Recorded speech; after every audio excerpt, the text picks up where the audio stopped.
Chapter 362. Subconsciously, she touched her belly and sat cross-legged. She blinked and said, "Is it a safe period every time?" Li Xiqing was lost in thought and began to count with his fingers. Su Qianxi blushed and patted his hand. "What are you talking about? You can remember when it was?" "That's not true." "Yes." Li Xiqing frowned. "We've only done it a few times. How can I not remember?"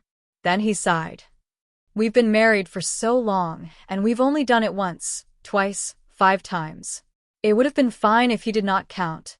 Now that he did, Li Xiqing felt wronged. Lifting his eyes, a pair of pitch-black and deep eyes landed on her. There was a strong hidden bitterness in them, and the light in his eyes deepened, revealing the attributes of a naked, hungry wolf. She felt a bit scared and immediately shrank back. Li Xiqing was even faster. He grabbed her and pushed her onto the bed.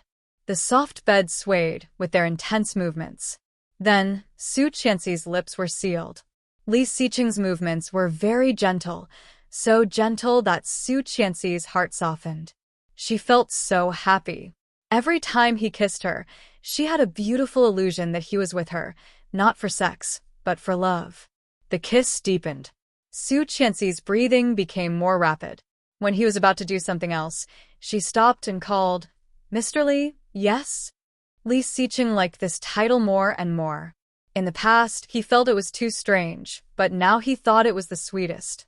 "Mr. Li, Mrs. Li." Back and forth, it was enough to cause a strong blow to the single people around. Li Xiqing's lips curled up, but he did not stop moving. He responded quietly. Su Qianxi gasped and pressed his hand down, saying, "Not today." He looked up and complained, "Mrs. Li, you are cutting the benefits." "I'm doing it." Su Qianxi's voice became lower and lower. "When I just found out." Li Xiqing was about to go crazy. Gritting his teeth, he grabbed her hand as a punishment and bit her white and tender finger. Su Qianxi's fingers shrank.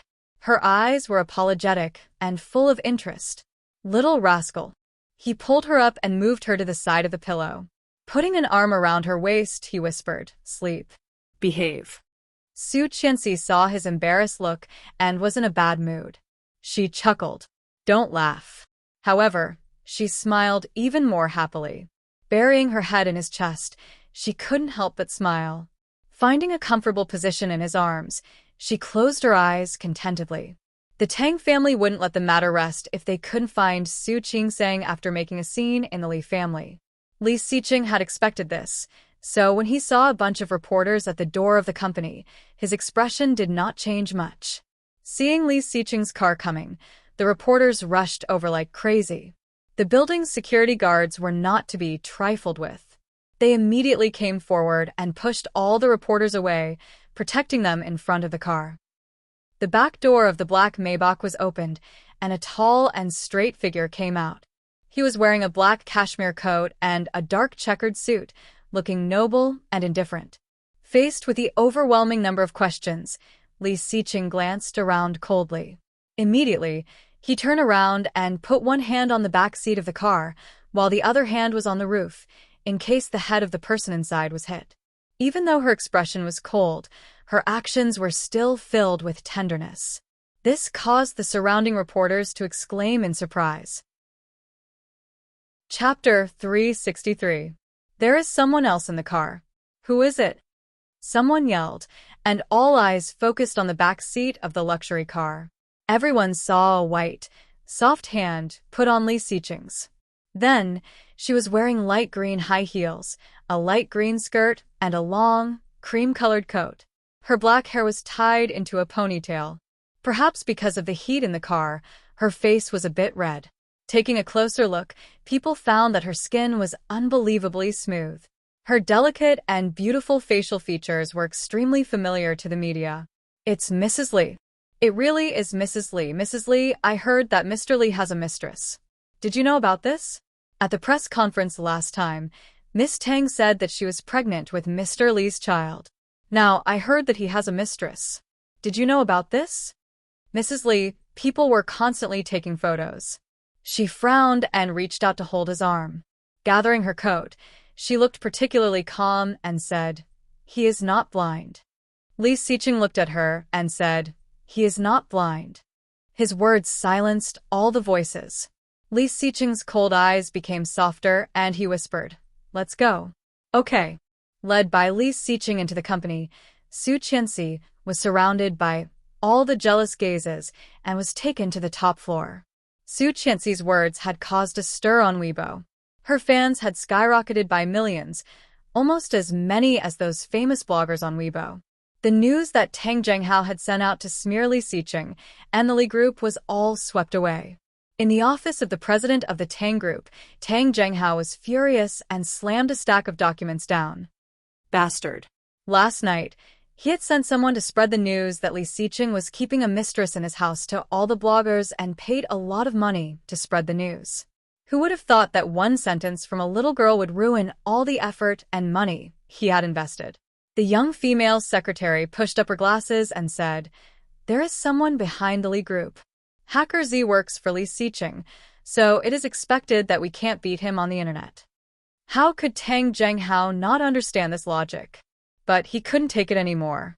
He gritted his teeth and said, "Go, find 2 private detectives and have them follow him 24/7. Also, send the #1 paparazzi and the #1 gossip eye.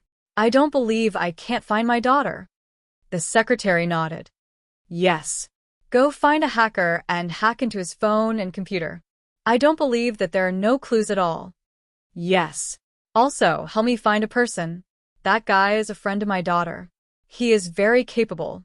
His name is Rong Rui." "All right." "I don't believe that Li Xiqing can do anything." Tang Zhenghao sneered. "Remember to do it cleanly and secretly." "Yes, I will definitely find someone trustworthy to do it." The secretary quickly wrote it down on a piece of paper. But soon, she looked up and said, "President Tang, it's time to meet with Sheng Feng. They just called me to inform me, but the contract has changed." "How?" "Increase the contract to 5 times. Tang Zhenghao's eyes lit up. "Really? Sheng Feng trusts us this much this time?" Chapter 364. Ha ha ha. The order has increased by 5 times, so of course, the penalty fee has also increased by 5 times. Did you get the materials I told you about a few days ago? Yes, they're in storage. Good. Keep an eye on them. Contact Germany and tell them that they may get 5 times the materials at any time. Tell Sheng Feng that I will be there soon. Okay. The secretary nodded. However, I feel a bit strange. Sheng Feng has cooperated with us so many times, but they have never given us such a large order. What happened this time? Tang Zhenghao frowned. The secretary smiled and said, "This shows that they have recognized our strength. The Tang Corporation is considered a veteran. Although it was hit by the Li Corporation 2 years ago, its development in the manufacturing industry in the past 2 years is no less than that of the Li Corporation. Perhaps this is our turning point?" Hearing that, Tang Zhenghao was very satisfied and smiled happily. "Go do what you need to do." After the secretary went out, Tang Zhenghao tidied up and went out as well. He looked very pleased with himself. If they were able to complete this deal, it would be the biggest profit that Tang Corp had made in the past few years. Su Qianxi was famous. Unprecedentedly famous. She was not from the entertainment industry, but in just one day, she had become more popular than any other star on Weibo. Some media directly made a list of Su Qianxi's family background with a striking title, Counting the True Identity of the Rich Wives. The names of Su Qianxi and the international pianist Song Yifan were at the top, attracting a lot of attention. In the capital military, Song Yifan's daughter? Rome Haiwa looked at the news on his phone and clicked on it. He was immediately attracted by the soft and delicate face. With a smile on her lips, she looked young and energetic, satisfied and stubborn. Rome Haiwa was fascinated. After a long while, his eyes fell on the wedding photo on the table. In the wedding photo, Rong Haiwa was smiling contentedly, while the woman next to him was smiling coldly and indifferently. Her facial features were so similar to this girl's. However, this was Song Yifan's daughter? The hand holding the phone suddenly tightened. Rong Haiwa sat up from the chair and walked outside. Rong Anna was about to go out. When she saw Rong Haiwa, she shouted, "Dad, are you going out?" Rong Haiwa responded, "I'm looking for your mother." "Where is she?" "Oh, Mom went out early in the morning." "You call her, I'm going out first." "Mua, bye, Dad." Her witty words made Rong Haiwa's depressed mood a little better. His eyes softened and he said, "Go." Rong Anna left with a smile. Rong Haiwa picked up the phone and dialed his wife's number. The call was quickly picked up. "Hello? Where are you?" "Art Center Symposium," he said simply. "When are you coming back? What's the matter?" His tone was indifferent and distant. Rong Haiwa held the phone tightly, but he still smiled and said half-jokingly, "I miss you." After a moment of silence, he said, "Rong Haiwa, I am very busy." With that, the call was hung up. Rong Haiwa's lips curved into a self-deprecating smile. He clicked on the message bar and sent her a message, "I'm going to Kingstown for half a month." The other side quickly replied, "Have a nice trip."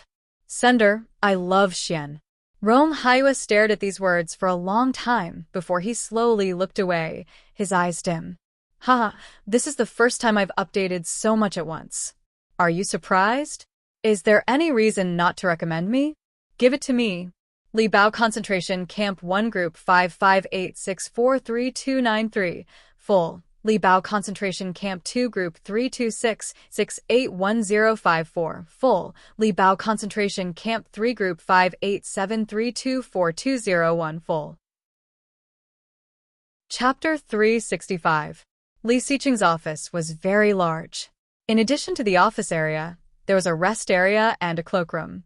Su Qianxi was lying on the single bed in the rest area, scrolling through Weibo. Looking at the comments of netizens, she suddenly felt superior. Seeing the number of fans increasing, Su Qianxi looked a little excited and shouted, "Mr. Li, do you think I will be popular if I become a Weibo celebrity? I have a lot of fans now." Not far away, Li Xiqing looked up from a thick stack of documents and saw that she had one foot on the bed and the other on the table. His lips twitching, he said quietly, "Mrs. Li, mind your image." Su Qianxi did not care at all and did not look up. "There is no one else here. This position is comfortable." This position was comfortable. Li Xiqing suddenly thought of her position. His mouth was dry and his eyes were burning. "It seems that you want to try it." Su Qianxi was dazed, looked up, and suddenly blushed. "Pervert." Li Xiqing curled his lips slightly. When he was about to say something, he heard a knock on the office door. "I will deal with you later." "Come in." Su Qianxi quickly put her feet down and lay upright. Chengyu glanced at the expressions of Li Xiqing and his wife, and suddenly felt humiliated. She coughed and said, "Boss, it's all done. Tang Zhenghao has already met with people from Shengfeng." "Yes." Luo Zhan said that he caught a hacker hacking into your phone and computer and has taken care of it. "He drove them away?" "Yes." Li Xiqing raised an eyebrow. "That's all?" "How can that be?" "We should return the favor." Hearing such meaningful words, Chengyu shivered and asked, "What do you mean?" "I asked you to sort out the things a few days ago. Have you done it?" "Yes." "Give them to Luo Zhan and let them steal these confidential information." Chengyu was in awe. "Yes." Su Qianxi was secretly shocked, but her admiration for Li Xiqing was even more endless. So insidious, so scary. However, he was so powerful and handsome. Li Xiqing met her gaze and looked down at his watch. "Are you hungry? Let's go eat." "Okay." She got up from the bed and scratched her hair. "What do you want to eat?" "What do you want to eat?" "Hot pot." "No, you're not feeling well. You can eat non-spicy food. Can you stand it?" He glanced at her. She pouted. "I'll just eat a little." "Be good and eat something else." Chengyu stood there and wanted to cry. "You can't play like this." His mouth was stuffed with a mouthful of dog food, and his heart was bleeding. "Let's eat McDonald's then." "No, this kind of thing has no nutrition." "Then Pizza Hut." Li Xiqing said, "There's a new kanji restaurant nearby. It's not far. I'll take you there." "Oh, okay." Su Qianxi actually had a good impression of the porridge. Would you like to join us, Assistant Chim? No, no, no. You guys go ahead. I'll eat by myself. Before eating, she had already been showered with food. If she had to eat with them, she would probably be paralyzed. Watching the couple leave, Chengyu, who was single, said that she was heartbroken. She accepted her fate and ordered takeout with the mobile app, and then continued to work. Not far from the kanji restaurant, Li Xiqing and Su Qianxi walked side by side. Although the rain had stopped, the road was still a bit wet. Chapter 366. They are Tang Zhenghao's men. Li Xiqing hugged her and whispered, "Don't be afraid. They are just detectives. They won't hurt us." "They're looking for Tang Menjing?" "Most likely." "You moved Tang Menjing again?" Li Xiqing had given Tang Menjing the house in Jiangzhou. If they were looking for someone, they would definitely go to the house in Jiangzhou. Now they had to follow him. It must be because they couldn't find him in Jiangzhou. That was why they had to do this, right? Yes, they moved to a place near our house. It can't be the one behind, right? Yes. Su Qianxi gasped in shock. Are you not afraid that they will go there? That is too dangerous. They are not stupid. They must know that you have another house behind our house. The most dangerous place is the safest place. Li Xiqing rubbed her hair. Your man is not stupid either. Su Qianxi blinked, not quite understanding. Li Xiqing moved closer and said, They have already looked. They will not go there again in a short time. Besides, there are traps in the house. Traps? Su Qianxi's eyes widened. How did such a high and mighty thing do it? It's new. Rong Rue helped me install it, Li Xiqing explained. So Rong Rue also knows how to install traps. But isn't he Tang Menjing's gunman? Why would he help you? He is my man now. Su Qianxi was even more surprised. How did you bribe him? She remembered that this guy was very stubborn and would not be persuaded at all. Chengyu took care of him. Chengyu? Could it be that the two of them would still be together in this lifetime? The more Su Qianxi thought about it, the more likely it seemed. In her previous lifetime, Rong Rue was really nice to Chengyu, and their daughter was also very cute. Chengyu was busy with work, so Rong Rue dressed the child up as a little princess. The family of three was also happy. Well, here we are. Li Xiqing took her in. The waiter recognized them at a glance and took them to an antique private room. Su Qianxi ordered seafood porridge. Because it was freshly cooked, it took half an hour for the porridge to be served. She ordered some snacks in between, so when the porridge was served, she was almost full. However, she found that the porridge tasted particularly good. She enjoyed it and drank 2 bowls in one go. When she finished, it was more than an hour later. Accidentally, she ate too much and felt uncomfortable. Leaning on Li Xiqing, she did not want to move. Li Xiqing helplessly supported her and walked out. Li Xiqing felt a bit helpless and helped her out. Although this one is new, the taste is very good. If you come to Kingstown, you must try the specialties of Kingstown. Otherwise, it would be a wasted trip. A slightly fat middle-aged man led a tall and strong middle-aged man into the restaurant. Li Xiqing, Su Qianxi's Tong, and Xiqing. Cheng Li and Hung, I Teet, I Chenged. Seeming to notice his gaze, Su Qianxi looked up at him. The middle-aged man in front of her had a cold and reserved temperament. When he glanced around, his eyes were like an eagle, full of sharpness. He didn't do it on purpose, it was just a habit. Chapter 367. She smiled politely and nodded. The middle-aged man also nodded slightly at her and quickly moved his eyes away from her, following the fat man. Do you know him? Li Xiqing looked down and asked. No, but he looks a bit familiar. Yes, Major General of the Army, Rong Haiyue. Oh, never heard of him. I've only heard of Li Xiao. Li Xiqing's eyes were softer, but he was still expressionless. He said in a disdainful tone, Ignorant. I am not in this circle. It's normal that I don't know him, she said matter-of-factly. As they spoke, they had already left the restaurant. What they did not know was that Rong Haiyue, who had just passed by them, had already stopped and looked at Su Qianxi's back.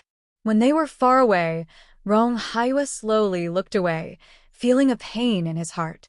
She was really like her. But that girl was Song Yifun's daughter. Mr. Rong, the room is ready. Come in. Okay. Since he had stolen the confidential document from Li Xiqing's computer, Tang Zhenghao had learned the real strength of the Li family. It was a little more powerful than he had expected, but not too far apart. Knowing the strength of his opponent, Tang Zhenghao, who had been worried by Li Xiqing's pretense, suddenly felt relieved. No wonder Sheng Feng chose the Tang family instead of the Li family. It turned out that Sheng Feng had already estimated the strength of the Li family. Two partners with similar strength, of course, it was safer to work with the more established Tang family. After successfully signing the contract, Tang Zhenghao was very happy and gave bonuses to all the employees. Suddenly, the Tang family was full of laughter. After hearing about the current situation of the Tang family, Li Xiqing ordered, "You can start. Follow the original plan." His voice was calm, but Chengyu felt that the man in front of her was extremely dangerous. "Yes, sir." Extreme joy turned to sorrow. Less than 3 days after the bonuses were handed out, Tang Core received a shocking piece of news. The first batch of materials imported from Germany more than half a month ago was detained at the customs because they were suspected of hiding toxic substances. Seeing that the time was getting closer and closer, the factory could not start because of the lack of raw materials. Tang Zhenghao anxiously ran up and down to open up his connections everywhere. However, at this critical moment, Mrs. Tang rushed into the company and cried, "I found our daughter. I found her." Tang Zhenghao was supposed to be happy that he found his daughter. However, when he heard his wife's loud voice, his head started to hurt even more. Holding his head, Tang Zhenghao said impatiently, "Found it? Where is it?" "It's in Yuxiu, behind Li Xiqing's villa." He has another mansion. "Menjing is there." "She is there." "Really?" Tang Zhenghao sat up a little uneasy. "How did you know?" "Those private investigators you sent out, they took pictures. I couldn't hear their voices, so I went to find a lip reader. He said the most dangerous place is the safest place." He told Su Qianxi himself. Tang Zhenghao's mood finally improved. He stood up excitedly. "Quick, send someone to look for him." "No, I want Li Xiqing to go to jail. Now that the evidence is conclusive, I don't believe he can deny it. So, what if he is from the Li family? Li Xiqing is going to jail for sure." The third night watch. One night watch was made in advance of yesterday's redress of grievances, and the last night watch will be reserved for the redress of grievances in the daytime tomorrow. Chapter 368. In the morning, when Su Qianxi woke up, there was no one next to her. Stretching and yawning, she got up comfortably and went to the bathroom to wash up. When she went downstairs, Nanny Rong had already prepared breakfast. Li Xiqing came in wearing casual clothes and seemed to be in a good mood. Eating breakfast, Su Qianxi looked at him and asked, "Where did you go?" "In the back." Li Xiqing washed his hands and sat down in front of her. He took a sip of milk and said, "I'll take you to see a good show later." "What show?" "Let's eat first." What Li Xiqing said must be a good show. Su Qianxi finished the bread quickly and took a sip of milk.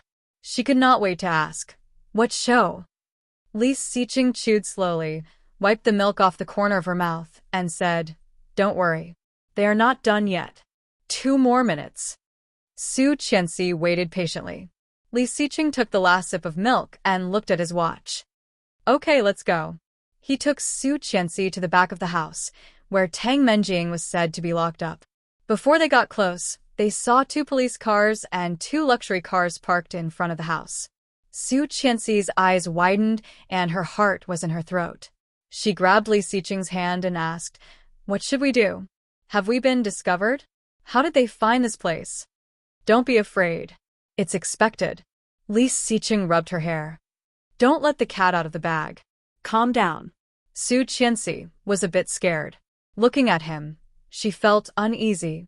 Seeing her expression, Li Xiqing smiled and immediately walked forward with her in his arms. A police officer saw Li Xiqing coming and immediately looked down at the information in his hand. He walked up and said, "Are you Li Xiqing? Yes. We now suspect you of human kidnapping and illegal imprisonment. This is the search warrant." Li Xiqing glanced at it and did not look panicked at all. He arched an eyebrow and said, "Did you find it?" The police officer did not expect Li Xiqing to be so calm. He couldn't help but look at him thoughtfully. "We are still searching. If we find it, you will be sued by the family of the victim." As soon as he finished speaking, a few police officers rushed out of the villa, followed closely by the Tang couple. "Sir, no one's here." Mrs. Tang walked out. When she saw Li Xiqing, she immediately cried, "Li Xiqing, you little bastard! Where did you hide my daughter? Give me back my daughter!" Then she was about to hit Li Xiqing. Li Xiqing took Su Qianxi in his arms and took a step back, looking at Mrs. Tang coldly. Seeing this, the policeman hurried to stop Mrs. Tang. "Where did you hide my daughter this time? Give her back to me! Give her back to me!" Mrs. Tang cried hysterically, like a crazy woman. Tang Zhenghao's face was gloomy. He looked at Li Xiqing and said in a deep voice, "Li Xiqing, Uncle Tang, I don't think I've done anything wrong to you. How can you say that I've imprisoned your daughter without any evidence?" "Who said there's no evidence? I have evidence." Mrs. Tang broke free from the policeman, took out her phone, and quickly found the video taken by the detectives. The video showed Li Xiqing's face clearly, including his lips, but not Su Qianxi's face. Li Xiqing's face was expressionless. His dark eyes were extremely cold. Seeing the video, he sneered. Chapter 369. Mrs. Tang felt goosebumps and scolded. "What are you laughing at? The evidence is right here. Do you still want to deny it?" Li Xiqing grabbed the phone and looked at the officer, saying, "Mr. Officer, I now have sufficient evidence to prove that she stalked me and seriously violated my privacy, image, and reputation. Mrs. Tang's behavior has seriously constituted a crime of defamation." Mrs. Tang was dazed, but soon her face paled and she yelled, "You bastard! You are slandering me!" Li Xiqing ignored her and threw the phone to the officer. The officer gave Li Xiqing a deep look and watched the video from beginning to end. "Mr. Police, don't listen to his nonsense. This is the evidence that he imprisoned my daughter. Look at his lips. He admitted it himself. He locked my daughter up here. Did you find her?" Su Qianxi looked at Mrs. Tang with a hint of sarcasm in her eyes. There should be a limit to making things up. Mrs. Tang was speechless and just stared at Su Qianxi. If it were not for the officer, Su Qianxi had no doubt that Mrs. Tang would slap herself. However, seeing her like this, Mrs. Tang was secretly pleased and continued, "You are not only wasting your time, but also the police force. Since we are neighbors, if you apologize to my husband, we won't sue you." Li Xiqing heard that and glanced at Su Qianxi with a smile. Su Qianxi was thrilled.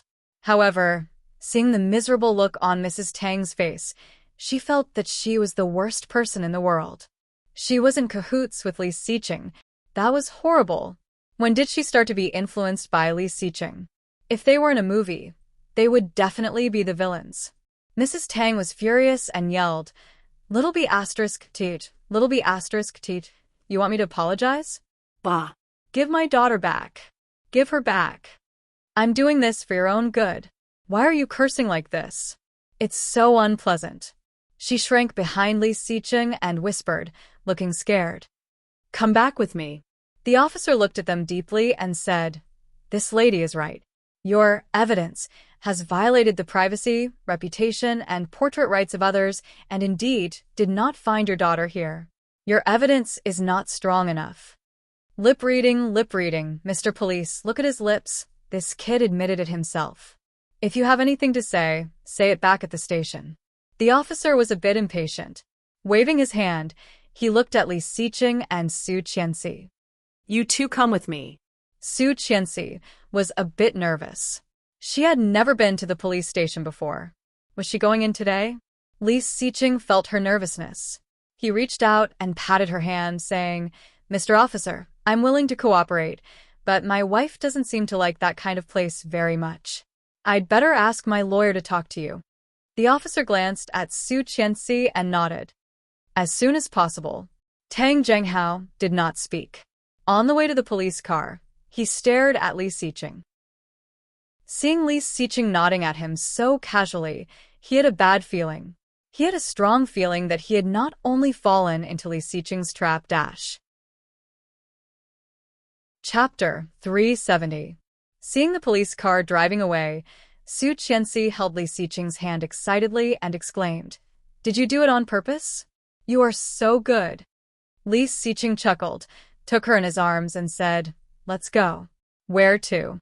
"Grandpa's birthday party is coming up. Let's go pick out a gift for him." Su Qianxi blinked. Grandpa's 70th birthday was half a month after the winter solstice. There were less than 10 days left. She had actually forgotten about it. What should I buy for Grandpa? In his previous lifetime, Li Xiqing had bought his grandpa a very rare glass sun-green jade pendant. It was carved with a 10,000-year-old pine tree, with a parrot resting on it, implying longevity, righteousness, and wisdom. When Grandpa received the gift, he was very happy. And she seemed to have given an oil painting in her previous lifetime, and Tang Menjing led her to be despised by everyone. Although Grandpa did not say anything, Su Qianxi could tell that he did not like the gift. Later on, Su Qianxi learned to cater to what he liked. Grandpa was a Chinese through and through. How could he like foreign things? Thinking about something else, Li Xiqing pinched her face. "What are you thinking about?" Su Qianxi shook her head, but thinking of the past, she still felt a bit down. Li Xiqing went back to the car and took her to the mall. There were not many people in the mall. Occasionally, there were people dressed in expensive clothes. Li Xiqing took the elevator to the top floor and walked to a stall selling jade. The stall owner saw Li Xiqing and greeted him. "Mr. Li, is the thing I want ready?" "Yes, it is. I copied it according to your design. Let me show it to you." The boss turned around and squatted down for the whole afternoon. He carefully took out a box from the safe below. The box was locked, and the stall owner gently unlocked it with a key. Su Qianxi was immediately attracted by what was inside. It was indeed this thing. The stall owner took out the jade pendant carefully, fearing that he would knock it. Glass green jade was rare, and it was even rarer to see such a perfect one. The jade pendant was about half the size of a palm. The water level was so good that it almost dripped out. It was smooth and exquisite. There was a green pine carved on it. The leaves on the pine were all sun-green, and there was a colorful parrot on the branch. A red jade was impressively dotted into an eyeball. The carving was exquisite and lifelike. Below them was the lakeside of Qingshui Lake. A ginseng was impressively carved on it, symbolizing longevity. It was perfect as a birthday gift. This gift was too rare to come by, and it was too precious. He was very satisfied. "Wrap it up." The shop owner was overjoyed. He quickly wrapped up the jade pendant and carefully handed it to Li Xiqing. He swiped his card and found that she was looking at a pair of swans. It was not a jade pendant, but a pendant inlaid with 18K gold. The lines were smooth, and the pieces of diamonds surrounded the high-ice jadeite. Under the light of the jewelry window, it was beautiful and perfect. "You like it?" Li Xiqing took a closer look. Chapter 371. If one of them dies, the other one will not live alone. The color and shape of this pair of main stones are very similar. It is very rare to find a pair of jade stones that match each other so well. Look at the color of this one. It is exactly the same as this one. It is very difficult to find. The male is on the left and the female is on the right. Since Mrs. Li likes it, you can take it with you. Su Qianxi really liked it, especially after hearing the meaning of the boss. She liked it even more. "Wrap it up," Li Xiqing said. Su Qianxi looked at him suspiciously. "Do you know how to wear it? This is not only a necklace, but also a brooch. Mr. Li, you can wear it as a brooch. With this, you won't look girly." The shopkeeper hastily took something out from under the table and with a few twists and turns, turned the necklace into a brooch. Li Xiqing actually didn't like it. It was obviously something that girls would like. Why would he wear it? However, it was rare for Su Qianxi to like something, so she decided to buy it first. Su Qianxi took the brooch, turned around, and put it on the left side of Li Xiqing's coat. Yes, very handsome. Su Qianxi smiled brightly and put the necklace on her neck. She turned around and asked, "Does it look good?" "Yes," Li Xiqing said without thinking. Su Qianxi pouted. "Perfunctory." Li Xiqing curled his lips and added, "Mrs. Li looks good no matter what." Showing off, the staff of the jade shop were so jealous that they wanted to scratch the wall. The shop owner was experienced. He calmly took Li Xiqing's card, swiped it, and respectfully sent the customer away. Su Qianxi walked around the mall but still could not think of anything to give Grandpa. She frowned. "Don't rush. Take it slow. There are still a few days." Thinking of her previous lifetime, every time she gave Grandpa something, he did not seem to like it very much. Otherwise, she could use that as a reference. Suddenly, Su Qianxi had an idea. She looked up, her eyes sparkling.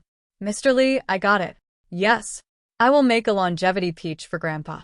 "Longevity peach?" "Yes, yes." She gestured with her hand. "It's a peach this big. It's actually a bun. If I made it myself, would Grandpa be very happy?" "Yes." "This is it then." She breathed a sigh of relief. "But is it too cheap? Should I buy something else?" How could your kind intentions be cheap? If she personally made something for him, he would treasure it like a priceless treasure. Li Xiqing's eyes became softer as he rubbed her head. "Since you've thought of it, come with me to Oming's place." Oming. So far, Su Qianxi had only seen him a few times. In a real sense, they had only met once. The last time she had a miscarriage and was hospitalized. Yes, he's going to propose to that woman and bring her out to meet people. That woman? Yulili? Su Qianxi blinked. Yulili will not agree. Li Xiqing glanced at her. You know her quite well. We've been classmates for 3 years, after all. More importantly, she clearly knew that Yulili did not marry Oming at all. She even died in his hands. The 3rd chapter. I've written a lot in the past 2 days. I tried to update it all at once, but everyone thought I didn't. I tried to redress the injustice, but I was scolded. It's not easy to write a book. Please read it and cherish it. Notice, next Tuesday, 25th, the book will officially go on sale for a fee. There will be 30 to 50 chapters. After that, there will be a minimum of 8,000 chapters. There will be frequent updates. Thank you for your support.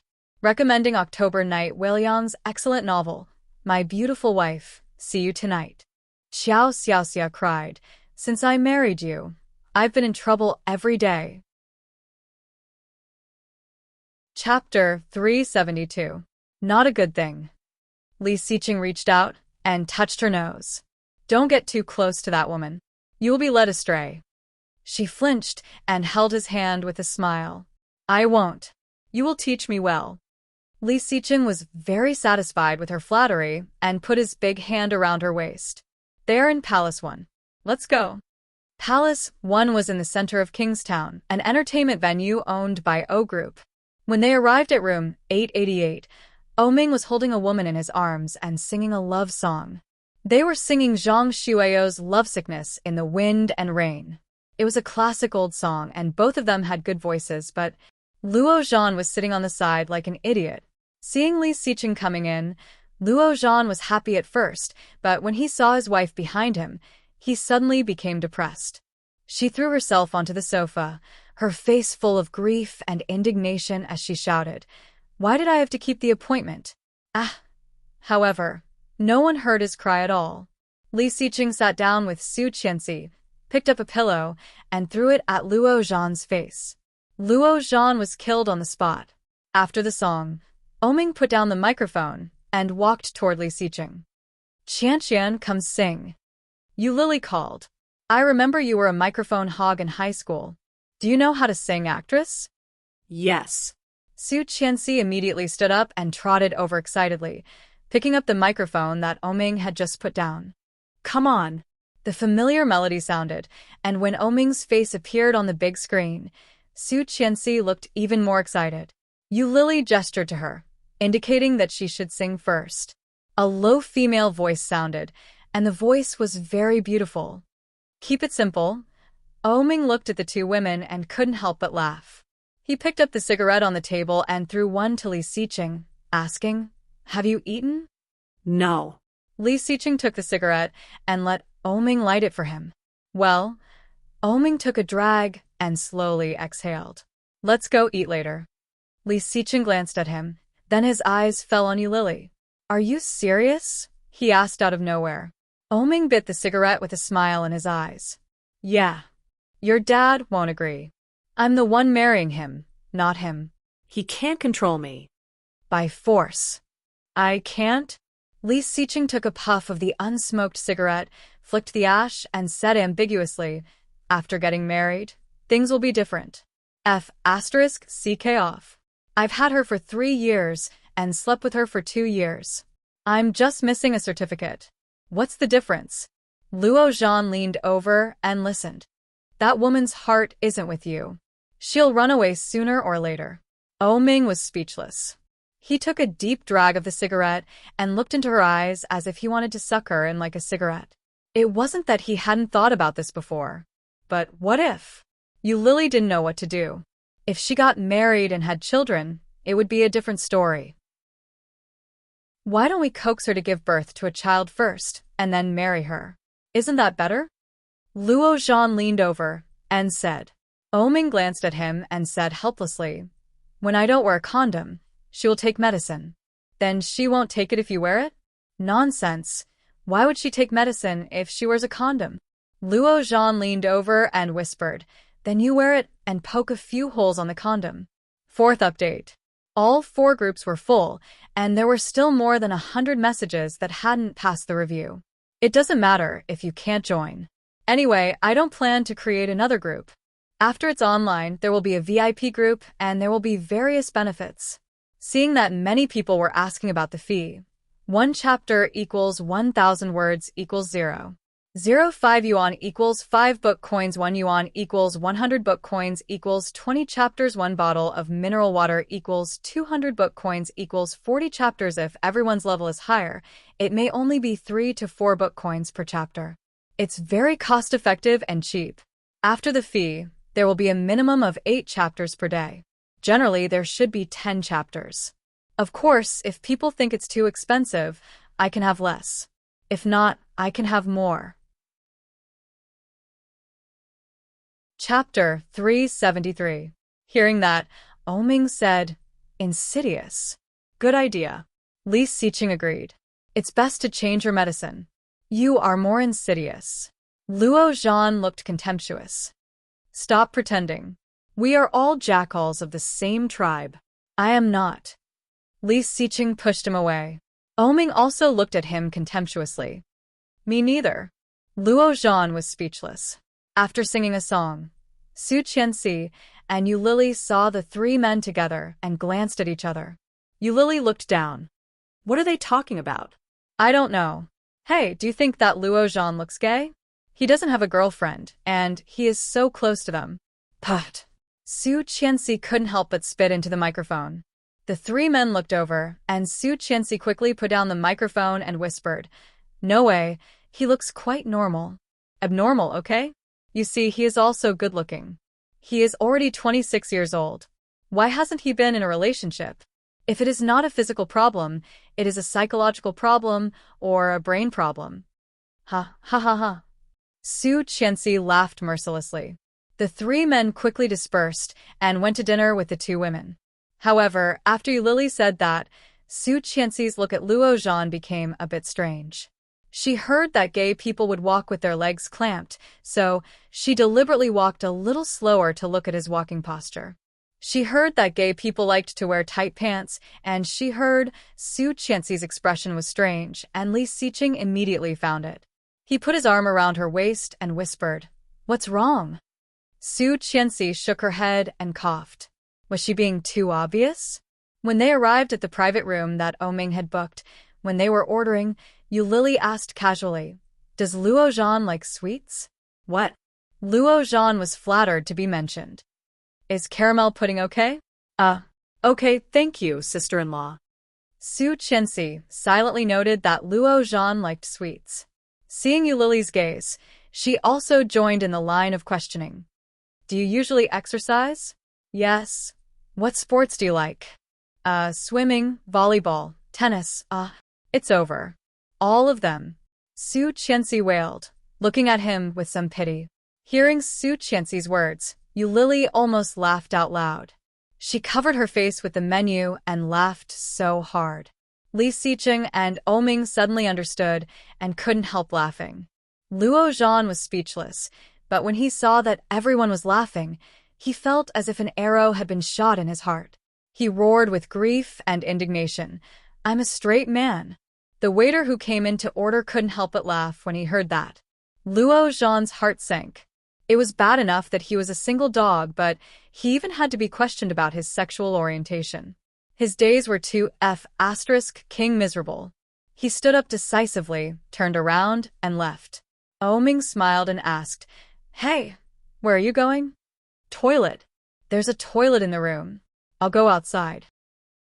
Luo Zhan angrily walked to the bathroom outside, unzipped it, and fired it into the urinal. At this time, a young man who looked gentle came in from outside. Wearing a blue suit and a pair of rimless glasses, his facial features were handsome and his temperament was clean. He looked a little weak, but he was still tall. Luo Zhan glanced at his crotch, then looked at himself and pouted. This is what a king gay is like. His temperament is off the charts. With his size, how could he be considered a man? It's a new week, please vote. La la la la. Chapter 374. With his size, he could be regarded as a man. The man in the suit clearly felt the gaze from the next door, and he was a little scared. He finished it as quickly as possible and did not even dare to shake it off. He just zipped up and turned to wash his hands. Luo Zhan also finished and walked over. When he was washing his hands, he inadvertently glanced at the water stains under the blue suit. While washing his hands, he kindly reminded, "Dude, your crotch is wet." When the young man heard that, he suddenly shivered and did not dare to wash his hands. He turned off the faucet and immediately turned away. It was a terrible year to meet a pervert in the bathroom. Luo Zhan saw his reaction and was angry, shouting, "Hey, what do you mean?" The young man just pretended not to hear, and in a hurry, he did not notice the water on the ground. He slipped and almost fell. Fortunately, he held the door frame, or he would have fallen very badly. Luo Zhan saw this scene, was even more angry, and reached out to put his hand on the man's shoulder. The man immediately turned around, slapped his hand away, and said angrily, "I am a straight man." Luo Zhan was speechless. Suddenly, he felt like thousands of arrows were piercing his heart, making him feel that there was nothing left to live for. Gritting his teeth, Luo Zhan was a little angry. "Which eye of yours saw that I am gay?" The man in the suit had a look of disgust on his face, reached out and slapped Luo Zhan's hand away, and hurried away. "Damn. What the hell?" Luo Zhan cursed and watched him walk in the direction of the box where they were. Yu Lily came out to make a phone call. At a glance, she saw the man, and her eyes lit up, shouting, "Lu Yihan." When Lu Yihan saw her, there was surprise in his eyes, but soon he smiled and said, "What a coincidence. You also come here for dinner." "Oh, so you know each other?" Luo Zhan came up from behind. "Sister-in-law, introduce me." "Sister-in-law." The smile on Yu Lily's face froze, and her face became cold. Who is your sister-in-law? Don't call me that. Luo Zhan was taken aback. Didn't he call her sister-in-law all morning? She also happily answered. Why did she have such a big reaction now? "This is my high school classmate, Lu Yihan. Let me introduce you. This is Luo Zhan Hackerzi. I've heard a lot about you," Lu Yihan said. Luo Zhan smiled and reached out to him, but Lu Yihan looked at his hand and frowned, but did not reach out. He glanced at Yu Lily and said, "I have a client, so I won't say much." "Okay, go to your work." After Yu Lily finished speaking, Lu Yihan turned around and left, without any intention of paying any attention to Luo Zhan. Luo Zhan was a little embarrassed and angry. Did this kid really think he was gay? F***ck. What an injustice. Luo Zhan felt that it was necessary for him to find a girlfriend to calm down. No, he should go to a nightclub and find a beautiful girl to break his virginity. Otherwise, he would be suspected all the time, and his heart would be filled with grief. During the meal, Luo Zhan felt the most aggrieved. Being taken care of by two good sisters and being ridiculed by two good brothers, he could not lose his temper. Otherwise, these two henpecked men would kill him at any moment, making him look like a stuffed biscuit. When Oming suggested going to the leisure club under his name, Luo Zhan immediately found an excuse to escape. Going downstairs and driving, Luo Zhan saw a familiar figure on the side of the road. Chengyu was holding a stack of documents, as if waiting for the bus. Luo Zhan's eyes lit up, stopped on the side of the road, and shouted, "Assistant Cheng, where are you going? Get in the car?" Chengyu immediately got in the car with the documents. Luo Zhan drove and asked, "Where is the car that Lao Er gave you?" "Oh, don't talk about it. It broke down and was sent to be repaired. Bad luck." "Oh," Luo Zhan responded, a little struggling in his heart. After a long while, he turned his head and said, "Assistant Cheng, you don't have a boyfriend yet, right? What do you think of me?" Chengyu was speechless. Luo Zhan smiled brightly, leaned on the steering wheel with what he thought was his most handsome face, bowed his head, and asked, "I'll treat you to dinner tonight. Do you want a date?" "Ask you out for a dead head." "Wan Lily, Mr. Luo, are you happy?" "Luo Zhan, why are you treating me like this? I don't accept it." Chapter 375. Tang Zhenghao's detective only saw Li Xiqing's face in the video, and Li Xiqing did not mention a word about Tang Menjing from beginning to end. His original plan to send Li Xiqing to prison failed, and he suffered the consequences of his own actions. Tang Zhenghao made a prompt decision and put all the blame on Mrs. Tang. He returned to the company to deal with the company's affairs and try to get his wife out. Finally, after paying a high price to make Li Xiqing's lawyer lose the case, Mrs. Tang came out of the police station 5 days later. This matter had a great impact on the Tang Group. The shareholders held a shareholders' meeting and strongly demanded an explanation from Tang Zhenghao. After Tang Zhenghao finally appeased the shareholders, he encountered another problem. The raw materials imported from Germany had been approved by the customs, but some of them needed to be detained and released after they were all checked. Tang Zhenghao did not dare to disobey. He hurried to show his sincerity and got the materials back. However, at this time, Shengfeng called and asked to ship some of the finished products first. When Tang Zhenghao had a headache and asked for 2 more days, Shengfeng's tone changed. "I have already ordered this batch of products from you. You said you had them in stock, which is why I gave you such a big order. Now you are telling me that it is not ready yet. How can I explain it to my superiors?" "You can't say that. It is not the first time we have cooperated with Shengfeng. It's because it's not the first time we've worked together that I trust you so much. The higher-ups originally intended to give it to the Li Group. I gave you such an important order because I think highly of you. Now you're telling me that you can't get it? Don't tell me you've forgotten what was written in the agreement some time ago." Tang Zhenghao felt even more headache and quickly said yes. "Then I will give you 2 more days. If the goods are not delivered by then, I will consider it as a breach of contract." Tang Zhenghao's face changed dramatically and he exclaimed, "2 days? How? How is it possible?" Before he finished, the phone had been hung up. Preposterous, preposterous. Tang Zhenghao was so angry that he paced back and forth on the spot. He picked up his phone and was about to call back, but the call was immediately hung up. He stomped his feet and simply called the factory that was rushing to work. "Hurry up and recruit people. Over time, we must get the first batch out within 2 days. That penalty fee, even if he lost his entire company, it still wouldn't be enough." Tomorrow was Grandpa's birthday party, and Su Qianxi finally bought a gift for Grandpa on the last day. Li Xiqing was not back yet. Su Qianxi had dinner, took a shower, and studied in the living room. When Li Xiqing came back, it was already past 9 p.m. Seeing him coming back, she put down the book and asked, "Have you eaten?" "Not yet." "Okay, take a seat. I'll heat up some food for you." "Okay." He looked at her softly. "I'll go take a shower first." And after Su Qianxi heated up the dishes, Li Xiqing came downstairs, wearing only a rabbit fur robe. She hugged her thick coral velvet pajamas.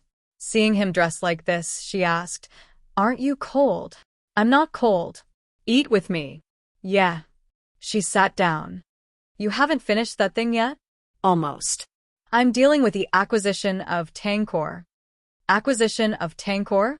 Su Qianxi's eyes widened. "Tang Zhenghou's Tangkor?" "Yes. Tangkor is bankrupt. Kids who have written long reviews can join Lily's harem 5937277013. The administrator will teach you how to do it. If you haven't written a long review, please behave. P.S. Impromptu reviews do not count. Chapter 376. Su Qianxi gasped and asked incredulously, "Why so sudden?" "Not sudden." Li Xiqing looked up, and there was some softness in his deep eyes. "I have been planning for more than 2 months, and I just closed the net a few days ago. I took over the order from Shengfeng and Tang Group." It was rare for him to patiently explain to her. His voice was deep and mellow, no different from usual. However, Su Qianxi felt a bit distressed. He had been as busy as a top these days and must be exhausted. It was a few minutes later when he finished. Su Qianxi gasped and felt a little scared. "No way, such a big mess, and you dare to take it on." Shengfeng screwed Tang Zhenghao over. "Don't let them screw us over too." "Don't worry. The vice president of Shengfeng is Qin." Su Qianxi's eyes widened. "Mom's family?" "Yes, my uncle." "No way." It was the first time that Su Qianxi's brain worked so fast. "You and your uncle set Tang Zhenghao up?" Li Xiqing paused and poked her forehead. "Am I such a sinister person in your eyes?" Su Qianxi's face darkened slightly. Su Qianxi nodded without hesitation. Li Xiqing narrowed his eyes and said, "This is called outsmarting him. Tang Zhenghao asked for it." "You're lying. How dare you say you are not sinister?" Li Xiqing was in a very good mood. Curling his lips, he finished the last mouthful of soup and waved at her. "Come here." "What?" Although she asked, she still walked over. He pulled her, and she fell into his arms. Su Qianxi's heart raced. Looking at his hungry eyes, she already knew what he wanted to do. Sure enough, Li Xiqing put an arm around her waist and said, "Mrs. Li, let's try it in the kitchen." Su Qianxi suddenly felt numb and immediately struggled. "No." "Let's go back to the room. I heard it's very exciting. Let's try it." "I heard." It must be oming again. In the past few days, because of what he had heard, he had taken her to the living room and the balcony. Su Qianxi was reluctant. But in the end, she still couldn't resist his coercion and was directly pressed against the refrigerator door. In the end, she surrendered under his ferocity. She hung on him, panting for fear of falling. He hugged her and whispered in her ear, "Today is your ovulation period. Let's have a baby, Mrs. Li. Su Qianxi had no time to refuse and was attacked by him again, unable to fight back. Captain Li's 70th birthday was arranged at the only 6-star hotel in Kingstown. The invited guests were all personally selected by the old master himself, and they were all important figures of the older generation. At 5 or 6 o'clock in the evening, most of the guests had arrived, and the scene was very lively. In the kitchen of the hotel, Su Qianxi took out the peach with a thick pair of heat-resistant gloves and exclaimed, "It smells so good." Li Xiqing smiled. "Grandpa will be very happy to see it." Su Qianxi couldn't help smiling as well. She carefully put the peach on a white porcelain plate and decorated it according to the chef's instructions. Li Xiqing's phone rang. It was Laurel, who was guarding Tang Menjing. Picking up the phone, he heard a hurried voice. "Sir, it's bad. Miss Tang's water broke. I'm afraid she's going to give birth. Weibo has been opened. She will often post new updates and small spoilers on Weibo. After she goes online, she will set up a VIP group. Everyone can follow her content, and the group number will be announced. Weibo name: Uncle One Lily. If you can't find him, please search for him at least 30 chapters. I'll try to post more after 010. I recommend Sue Gemmo's new book, Hot Little Sweetheart. Big CEO, don't come here. Chapter 377. Sir, bad news. Miss Tang's water broke. I'm afraid she's going to give birth. Li Xiqing's eyes flashed, so bright and sharp that Su Qianxi couldn't help but look at him. Although he was still expressionless, she could tell from the slight smile on his face that he was in a better mood than before. Okay, have Hunter take her to the first hospital. Yes, sir, Laurel said.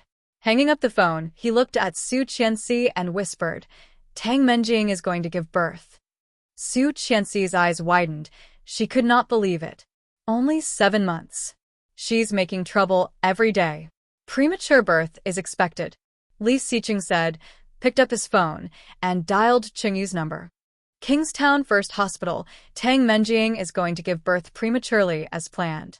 Chengyu immediately calmed down and became excited, shouting, Yes, boss.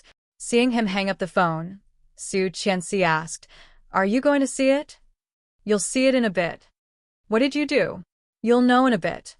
With a smile on his lips, Li Xiqing was about to say something when he heard someone shouting outside, Xiqing, come out and see us. So many elders are looking for you. Don't hide inside. Are you afraid that people do not know how much you love each other? It was Li Beixing. Su Qianxi blushed slightly, and her heart was overflowing with sweetness. I'm going out. Okay. Su Qianxi nodded with a smile and began to play with the birthday peach in front of her. I want to be the finale. Li Xiqing's smile deepened, reached out to rub her hair, and turned to go out. Su Qianxi fixed the decoration and asked the chef to put it away to keep warm. It was cold, and she did not want Grandpa to eat a cold birthday peach, which would not be good. After everything was done, Su Qianxi walked out of the kitchen and into the public bathroom outside. In order to make a birthday peach, she had been holding back for a long time. When she came out of the bathroom and was washing her hands, a waitress came in. When she saw Su Qianxi, she was pleasantly surprised and said, Mrs. Li, right? Yes. Su Qianxi looked at her while washing her hands. Mr. Li was looking for you just now. I think you're in the bathroom. He asked me to bring you to hall 888 to wait for him. Su Qianxi smiled happily and wiped her hands dry with 2 pieces of tissue. She turned around and said, Okay, thank you. I'll take you there. It's a bit far. Well, thank you. The hotel was very large. In addition to the largest banquet hall, there were countless smaller halls and private rooms on this floor. The waiter took Su Qianxi around a corridor, and there were fewer and fewer people around. Su Qianxi's feet were sore. Looking at the room numbers around her, she muttered, Why is it so far? The waiter smiled and said, Mr. Li said he wants to give you a surprise. You'll know when you arrive. Hearing that, Su Qianxi's smile widened, and she quickly followed the waiter to room 888. We're here. I'll take my leave first. Thank you. Su Qianxi thanked him and walked in. However, the room was empty. The cutlery was perfectly placed, and there was no trace of it having been opened. She felt something was wrong and called, Mr. Li? No one answered. Su Qianxi walked in and found a large garbage truck in the corner. How could there be such a thing in a private room of a hotel? Su Qianxi had a bad feeling and wanted to run away. However, a strong force suddenly grabbed her neck. She struggled, and her first reaction was to scream. Chapter 378. Kingstown First Hospital. The hospital had been open for decades, and it was not that the hospital had never received a premature birth, but it was the first time that a premature birth could attract so much attention, even for the old doctors who had worked for more than a decade. Outside the delivery room, there were more than 10 people gathered. Although they were separated by a screen, it was obvious that some of them were secretly filming, some were doing a live broadcast, and some were preparing a press release at the last minute. Chungyu personally came to watch in case of any accidents. God knew how long she had waited for this moment. Tang Menjing was a mistress, and everyone had the right to punish her. She had seen her boss being wronged by this woman with her own eyes. It was all because of Tang Menjing that the boss's wife almost divorced her boss. It was all because of this child. Now that the highlight was finally here, Chungyu was excited. As long as the child was born and a paternity test was done in front of everyone, then Tang Menjing would have nothing to say, right? At that time, the entire Kingstown would know what kind of person Tang Menjing was. The sound of slapping people in the face was simply refreshing. There are too many people. Don't all pile up here. A nurse said impatiently. Go out and wait. What's so interesting about giving birth? Changyu consciously shrank to the back. One of the reporters from the news agency gestured for her to keep quiet. There were more than a dozen people at the scene, but no one made a sound. Seeing this, the nurse knew that they could not be driven away and went directly into the delivery room. There were footsteps outside, which were somewhat familiar. Chungyu looked over and saw it was Rong Rui. Seeing that it was him, she froze and shouted, Hey, what are you doing here? Seeing his first love giving birth, he wouldn't come to ruin it again, would he? Rong Rui looked at Chungyu, his sharp eyes slightly softened, and said, I'm here to end it. End it? Chungyu repeated. When she came back to her senses, Rong Rui had already taken out a card from nowhere. After swiping the card, he opened the door of the delivery room and walked in. Chungyu's eyes widened and blurted out, Damn, how dare he? As soon as Rong Rui pushed the door in, the doctors in the delivery room all looked over. Hey, you can't just come in. Get out. A nurse shouted in horror and came up to chase him away. But Rong Rui didn't care. He walked up and shouted, Menjing, it's me. Tang Menjing screamed in pain, but when she heard Rong Rui's voice, her eyes lit up and she shouted, Rong Rui, Rong Rui. Tears fell uncontrollably. She reached out to him.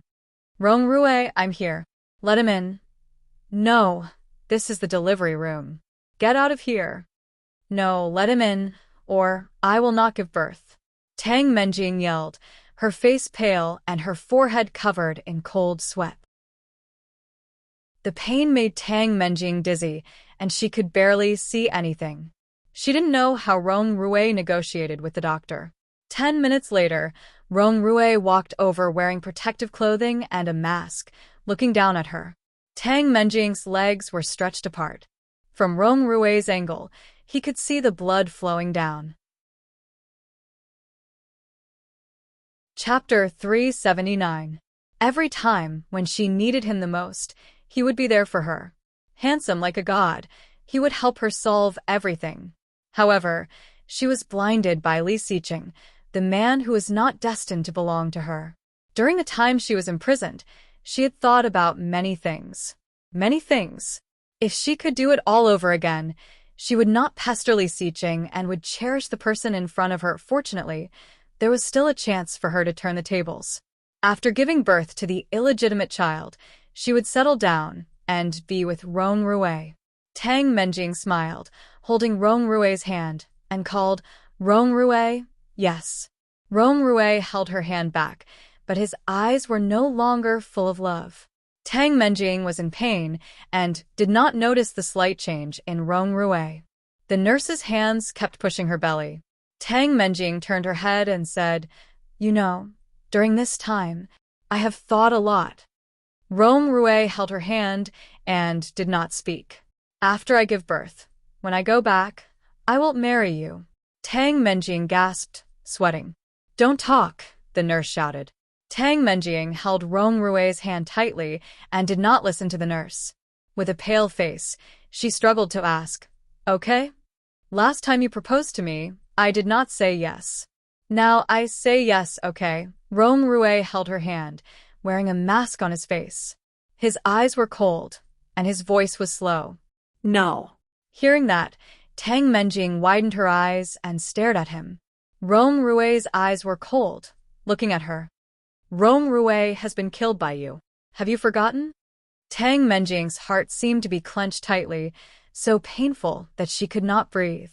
Looking at him, she felt extremely unfamiliar. Was this Rong Rui? Was this the man who once vowed to protect her for the rest of her life? He once said that whether she loved him or not, he was willing to be with her. He said it with his own mouth, however. At this moment, Rong Rui's eyes were cold. There wasn't even the slightest bit of tenderness and love from before. Why did it turn out like this? Tang Menjing's body trembled violently. The doctors and nurses were shocked and shouted, "Do not affect the patient's mood." Rong Rui did not listen and continued, "When you chose Li Xiqing and me and pushed me to the bodyguards, I was already dead. I committed suicide in the villa you lived in. Do you remember?" Tang Menjing was in so much pain that she almost fainted, but her heart ached even more. She screamed, Scram, get out." A doctor pulled Rong Rui up and forcibly separated his hands. He lifted him up and kicked and pushed him out of the room. However, Tang Menjing's breathing became more and more rapid. Clutching the railing of the bed, she cried, Why? Rong Rui's words and attitude had easily shattered the belief that she had always held on to and firmly believed in. Rong Rui, Tang Menjing cried. Why, did you forget that Rong Rui was killed by your own hands? Have you forgotten? Oh no. The patient is having an emotional breakdown and is bleeding profusely. Chapter 380. When Rong Rui was kicked out, Chengyu saw him and immediately walked over. Seeing the blood on his protective suit, she asked, "What's the situation?" "Nothing." Rong Rui was ready to leave. "What the hell?" Chengyu was a little angry and immediately followed. "Then why did you go in? Did you give birth?" No. "You haven't given me the video you promised." "I gave it to Luo Zhan." Rong Rui's voice was a bit cold. He took off his mask and protective suit while walking. "Luo Zhan?" "Yes." Rong Rui took off his clothes, threw them away, and sat down on a chair in the hallway. "He will broadcast it on Weibo. When the DNA comes out, your Mr. Li can be cleared." Chengyu felt a little angry at his indifference. Her face was red, and she turned to leave. However, her hand was suddenly grabbed. Turning her head, she saw Rong Rui's amber eyes staring at her. Her heart pounding, she looked at him. Rong Rui's expression was unclear. He said, I will take responsibility. You don't have to worry." Hearing that, Chengyu's face was stained with a layer of anger. She threw his hand away, raised her foot in high heels, and kicked him hard. She yelled, "Screw you. I don't like men like you." Li Xiqing was surrounded. He was surrounded by elders that he had not seen for a long time, friends of his grandpa, friends of his father, and childhood playmates who always liked to tease him for being a blockhead. After toasting them one by one, Li Xiqing drank a dozen glasses of liquor in a row, and his face was a little red. After Li Xiqing was drunk, everyone asked him to bring his wife out to meet people. When it came to Su Qianxi, Li Xiqing's expressionless face became a bit soft. Some people keenly noticed this and started to make a fuss again. Li Xiqing could not win against them, so he picked up his cell phone and dialed her number. However, after a dozen rings, no one answered. "Wait a minute, I'll go get her." Li Xiqing put down the glass, but suddenly thought of something. Don't get her drunk later. She can't hold her liquor well. In addition, she was not a good drinker. After getting drunk in the Maldives last time, he remembered it very well. "Don't worry, I definitely won't force her down. If we can get you drunk today, it will be a success." Everyone burst into laughter. With their assurance, Li Xiqing felt reassured and walked toward the kitchen. However, there was no sign of her in the kitchen. Li Xiqing frowned and asked, "Where is she?" The chefs looked at each other and shook their heads. He picked up his phone and called again, but no one answered. He looked around and did not find Su Qianxi, which made him feel a bit panicked. There were only a few places she could have gone to. She didn't pick up her phone, and she couldn't be found either. What the hell was she doing? Ooming was hiding in a corner with Yulili. When he saw Li Xiqing walking back and forth a few times, he finally couldn't help but ask, "Hey, what are you doing?" "My wife is missing. Help me find her." Ming snorted disdainfully. "You're a grown man, and you're still afraid of getting lost? Did he go to the toilet?" "The one with the surname Yu. Go look for him." "Oh, wait a minute." Yu Lily walked to the bathroom to look for him. Li Xiqing's heart inexplicably sped up, a feeling he had never felt before. Chapter 381. The wind was howling, and it sounded like there was water. Li Xiqing called, "Su Qianxi?" There was no answer.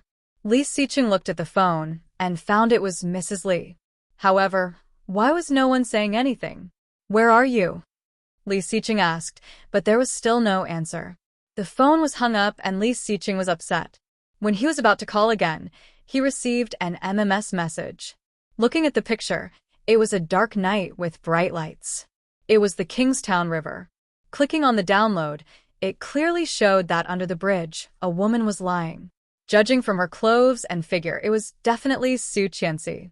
Li Xiqing's pupils shrank, and Ming took a deep breath. Before he said anything, Li Xiqing's phone rang. It was the number that sent the MMS message, Kingstown. He picked it up and heard a hysterical voice, "Li Xiqing." There was madness in the voice, and the familiar loud voice was hoarse and unpleasant. "It's you." Mrs. Tang laughed. "Are you surprised to see your wife in my hands?" Li Xiqing's jaw tightened, and his cold face seemed to be covered with a layer of frost, looking frighteningly dangerous. "What do you want?" His tone sounded calm, but it was a bit more emotional than usual. Mrs. Tang sensed it and smiled even more proudly. "Don't you know what I want? I asked for my daughter for so long, and I gave you time. You did not give me back my daughter, so I had to invite your wife over to educate her." Li Xiqing gritted his teeth and gestured at Ming. Years of tacit understanding made Ming understand immediately, and he arranged for someone to go to the Kingstown River to find Su Qianxi. "I have sent your daughter to the hospital." "She is in the first hospital." Where are you? "I will send someone to take you to see your daughter." "Bullshit. Do you think I will believe you? You cunning bastard. Don't think that I will fall into your trap. You are really powerful. Tang Zhenghao has lived for so many years, but he was also defeated by you. Why? Aren't you very proud? Come and take your wife back by yourself.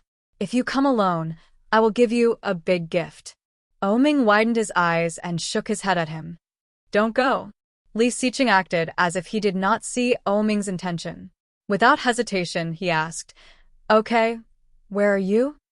Mrs. Tang quickly gave him an address and said, "Come alone. Don't call the police. I have many men here. If you call the police, I can't guarantee what will happen." "All right, give me 20 minutes. That place was very remote. It would take at least half an hour to get there from here." "Ha ha ha, you wish. 15 minutes. If you're any slower, I'll have to hire someone to serve her well." Disgusting. The anger in Li Xiqing's heart erupted like a volcano. However, at this time, he could only take a deep breath and say, "Okay, I'll be right there. Don't come over. They have guns." A sharp female voice came. It was Su Qianxi. Ah. Li Xiqing's heart was about to jump. His calmness, which had been like a snow mountain for thousands of years, suddenly collapsed under Su Qianxi's scream. Chapter 382. Li Xiqing was so anxious that his eyes were red. Hearing the phone being hung up, he suddenly did not know what to do. Ming had known him for so many years and had never seen him like this. He was a bit dazed. But soon, he went up and restrained him, yelling, "Li Xiqing, calm down." Li Xiqing's hands were trembling slightly. It was so slight that even he did not notice it. However, Ming clearly noticed it. Holding Li Xiqing's hands, Ming was terrifyingly calm. "Li Xiqing, look at me." Li Xiqing looked up and suddenly grabbed Ming with great strength. He said, "Ming, I'm going out for a while. Don't tell Grandpa or anyone else about this. I'll be back soon with my wife." After that, he left Li Xiqing's hands and ran toward the elevator. Li Xiqing's mind was blank, and the only thing left in his mind was the string of numbers. 15 minutes, 15 minutes. Su Qianxi's sudden yell startled everyone around her, without any warning. The men watching her from both sides came up and covered her mouth. Mrs. Tang hung up the phone and kicked Su Qianxi hard, yelling, "Little bitch, shut up." Su Qianxi flinched and struggled. However, both his hands and feet were bound together. No matter how much he struggled, he couldn't move an inch. "Be good, and maybe I won't do anything to you. As long as your man gives me my daughter, I won't let anyone rape you. How about it? Isn't it a good deal?" Su Qianxi only felt a chill coming from all directions. Shaking her head desperately, she was surrounded by fear. "No, I can't. Nothing is impossible." Mrs. Tang raised the gun in her hand and patted Su Qianxi's face. She said with a smile, "Now you're scared? Beg me. Weren't you very arrogant at the door of the house? Beg me, and I will let you go." Su Qianxi's tears fell, and she curled up, biting her lower lip and staring at her. Mrs. Tang sneered, "You're quite stubborn." Then she looked at the man next to her and asked, "Is Monkey here?" "On the way." Mrs. Tang sneered at Su Qianxi, raised the gun and wiped it. Looking relaxed, she asked, "Have you ever heard of HIV?" Su Qianxi was stunned. HIV? Su Qianxi's pupils shrank as fear and panic engulfed her. This was AIDS. "It seems that you know what this is." Mrs. Tang raised the gun and slowly loaded it. Pointing the black muzzle at Su Qianxi, she suddenly pushed it forward. Bang. Ah. Su Qianxi was so scared that she burst into tears. She immediately looked away, her body trembling because of the shock. The men laughed with Mrs. Tang. Su Qianxi gritted her teeth to stop herself from crying. Her body trembling, she stared at them with her dark eyes. Mrs. Tang enjoyed the look on her face. She stood up and kicked her. "What are you staring at, you little bitch?" She did not even dare to scream and curled up into a ball. "Why aren't you shouting?" Keep shouting. Keep shouting. Mrs. Tang kicked Su Qianxi's legs and waist in high heels. Chapter 383. Perhaps because there was no response, Mrs. Tang felt a bit bored. Pursing her lips, she stopped and said, "Why is Monkey not here yet? It's been 3 minutes. I gave him 15 minutes. When he comes, he will think I'm too merciful if he doesn't see this little b asterisk teach being f asterisk ked." What did they want to do? What did they want to do? Su Qianxi clenched her legs and tried to curl up. Mrs. Tang clearly saw her intention and sneered, "It's useless." A skinny man drove a motorcycle over and quickly stopped nearby. Su Qianxi felt cold and desperate, wrapping her tightly. This man must be Monkey the old woman had mentioned. This was the highway leading to the edge of the city. The vehicles coming here must be ready to go out of the city. At this moment, she could only hope that someone would pass by and save her before they did it. However, at this time, it was already dark, and the weather was so cold. Would someone really pass by and save her? The possibility was almost zero. "Boss, I didn't expect that after so many years of seclusion, you would come back. Our gang has been looking forward to your return. In the past few years, without your leadership, our performance has been getting worse day by day." Performance? A bunch of thieves. Talking about performance? Mrs. Tang used to be a thief. She had been locked up for a few years because of stealing. Later, she somehow hooked up with Tang Zhenghao and became the wife of a rich family. Sure enough, a dog could not change its habit of eating sh*t. Su Qianxi knew it clearly and was full of disdain. Hearing Monkey's words, Mrs. Tang sneered. "Didn't you see the news? My man is bankrupt and my daughter is missing. Don't you think I'm back, you be cheese?" Monkey was a bit surprised and said, "Isn't your daughter very popular? Look at this." Su Qianxi heard Weibo being refreshed. Monkey said, "Your daughter failed to seduce Li Xiqing and got f***ked by this foreign man." This is a hot topic on Weibo. It was posted less than an hour ago. Look, more than 600,000 likes and 200,000 comments. Looking at the video, Mrs. Tang's face became paler and paler. This was the video that was hacked by Rong Rue in Li Zhao's study. How could there be more? Why is he on Weibo again? Io, the latest news, your daughter has given birth. She had a cesarean section due to massive bleeding. Hey, what are you doing? That's my cell phone. Monkey shouted. Mrs. Tang picked up the phone and threw it at Su Qianxi's face. Su Qianxi's face was numb, and the dazzling light came into her eyes. She looked down at the text on the screen. Post-cesarean section, no blood relationship with the Li family. Monkey walked over to pick up the phone, but when he saw Su Qianxi's face, his eyes widened. Boss, the surprise you said for me is this girl? Wow, so beautiful. Chapter 384. She was sick. HIV? Su Qianxi's face paled even more. She screamed and struggled. Go away. Go away. Monkey licked his lips and chuckled. That woman was so King wicked. She did not even tell me that she was sick. I did not even wear a condom. CK. Now, no one in the industry dares to accept my business. Wait, don't tell me you gave me such good stuff because I'm sick?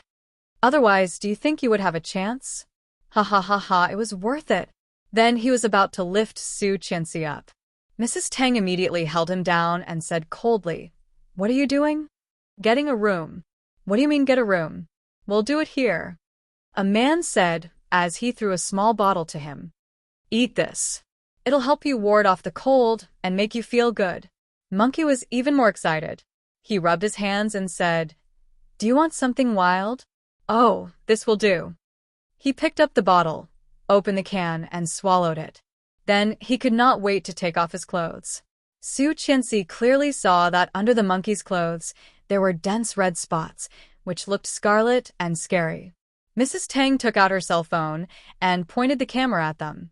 Su Qianxi did not notice what Mrs. Tang was doing. She screamed in horror and tried to shrink back, begging, No, please, I can give you money. I can treat you. I can give you however much you want. Don't touch me. I beg you. Monkey took the medicine, and it soon began to work. His eyes were bright, and he could not wait to untie Su Qianxi's feet. Help. Ah. Is there anyone? Help me. Su Qianxi screamed, her voice extremely shrill and loud. Desperation was overwhelming. Su Qianxi had never been so scared. Even when she was pushed into the water by Tang Menjing in her previous lifetime, she had never been like this. Torture, desperation, humiliation, anger, but there was nothing she could do. The rope on her feet was untied. Su Qianxi's first reaction was to kick Monkey in the face. Oh, that smells good. I like it. Monkey chuckled and rushed over. Satisfied, Mrs. Tang stopped the video and sent it to Li Xiqing. The black luxury car sped through the highway, scaring many drivers away from it. Behind the car was a line of traffic police, but Li Xiqing still had no intention of stopping. 15 minutes, 15 minutes. 13 minutes had passed, but there was still some distance to go. Li Xiqing was so anxious that his eyes were red. It was the first time in his life that he was racing on the road, the first time that he was chased by the traffic police, and the first time in his life that he was so anxious to do something. Soon, soon, soon. Wait for me. You must wait for me. Pushing the accelerator to the maximum, the speed soared to 300 kilometers per hour, but it was still not enough. Not enough.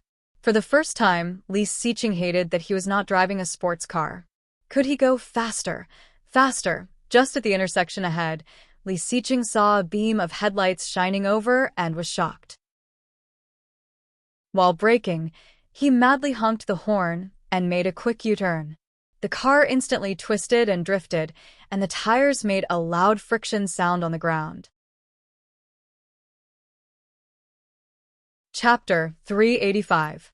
The winter in the south was always not as cold as that in the north. At this time, the capital was covered with snow, but it was a rare sunny day in Kingstown. It was the second time that Rong Haiyue came to the Kingstown River. The first time was 22 years ago, when he begged her to go back with him. She cried and called him brother, begging him not to, but he was so angry that he did something irreversible. For 22 years, she seemed to be quiet, but he knew that she always hated him. Stepping on this land again, Rong Haiyue's mood was extremely complicated. More than 20 years ago, these lights were not installed here. There were large patches of grass, and people could not be seen at all. Ah! A sharp cry pulled Rong Haiyue back from his thoughts.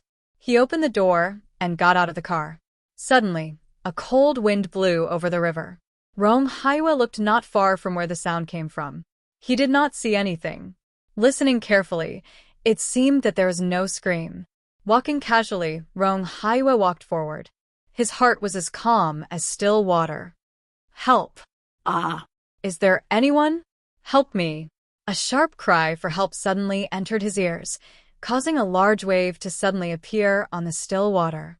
Rong Haiyue followed the sound and saw a few people standing in the distance. He shouted, "What are you doing?" This voice was like the sound of nature to her. Kicking her legs, she shouted, "Help, help!" Rong Haiyue recognized the voice. Was it Song Yifun's daughter? The girl who spoke sweetly to the boy of the Li family in the kanji shop last time. Blood rushed to his head.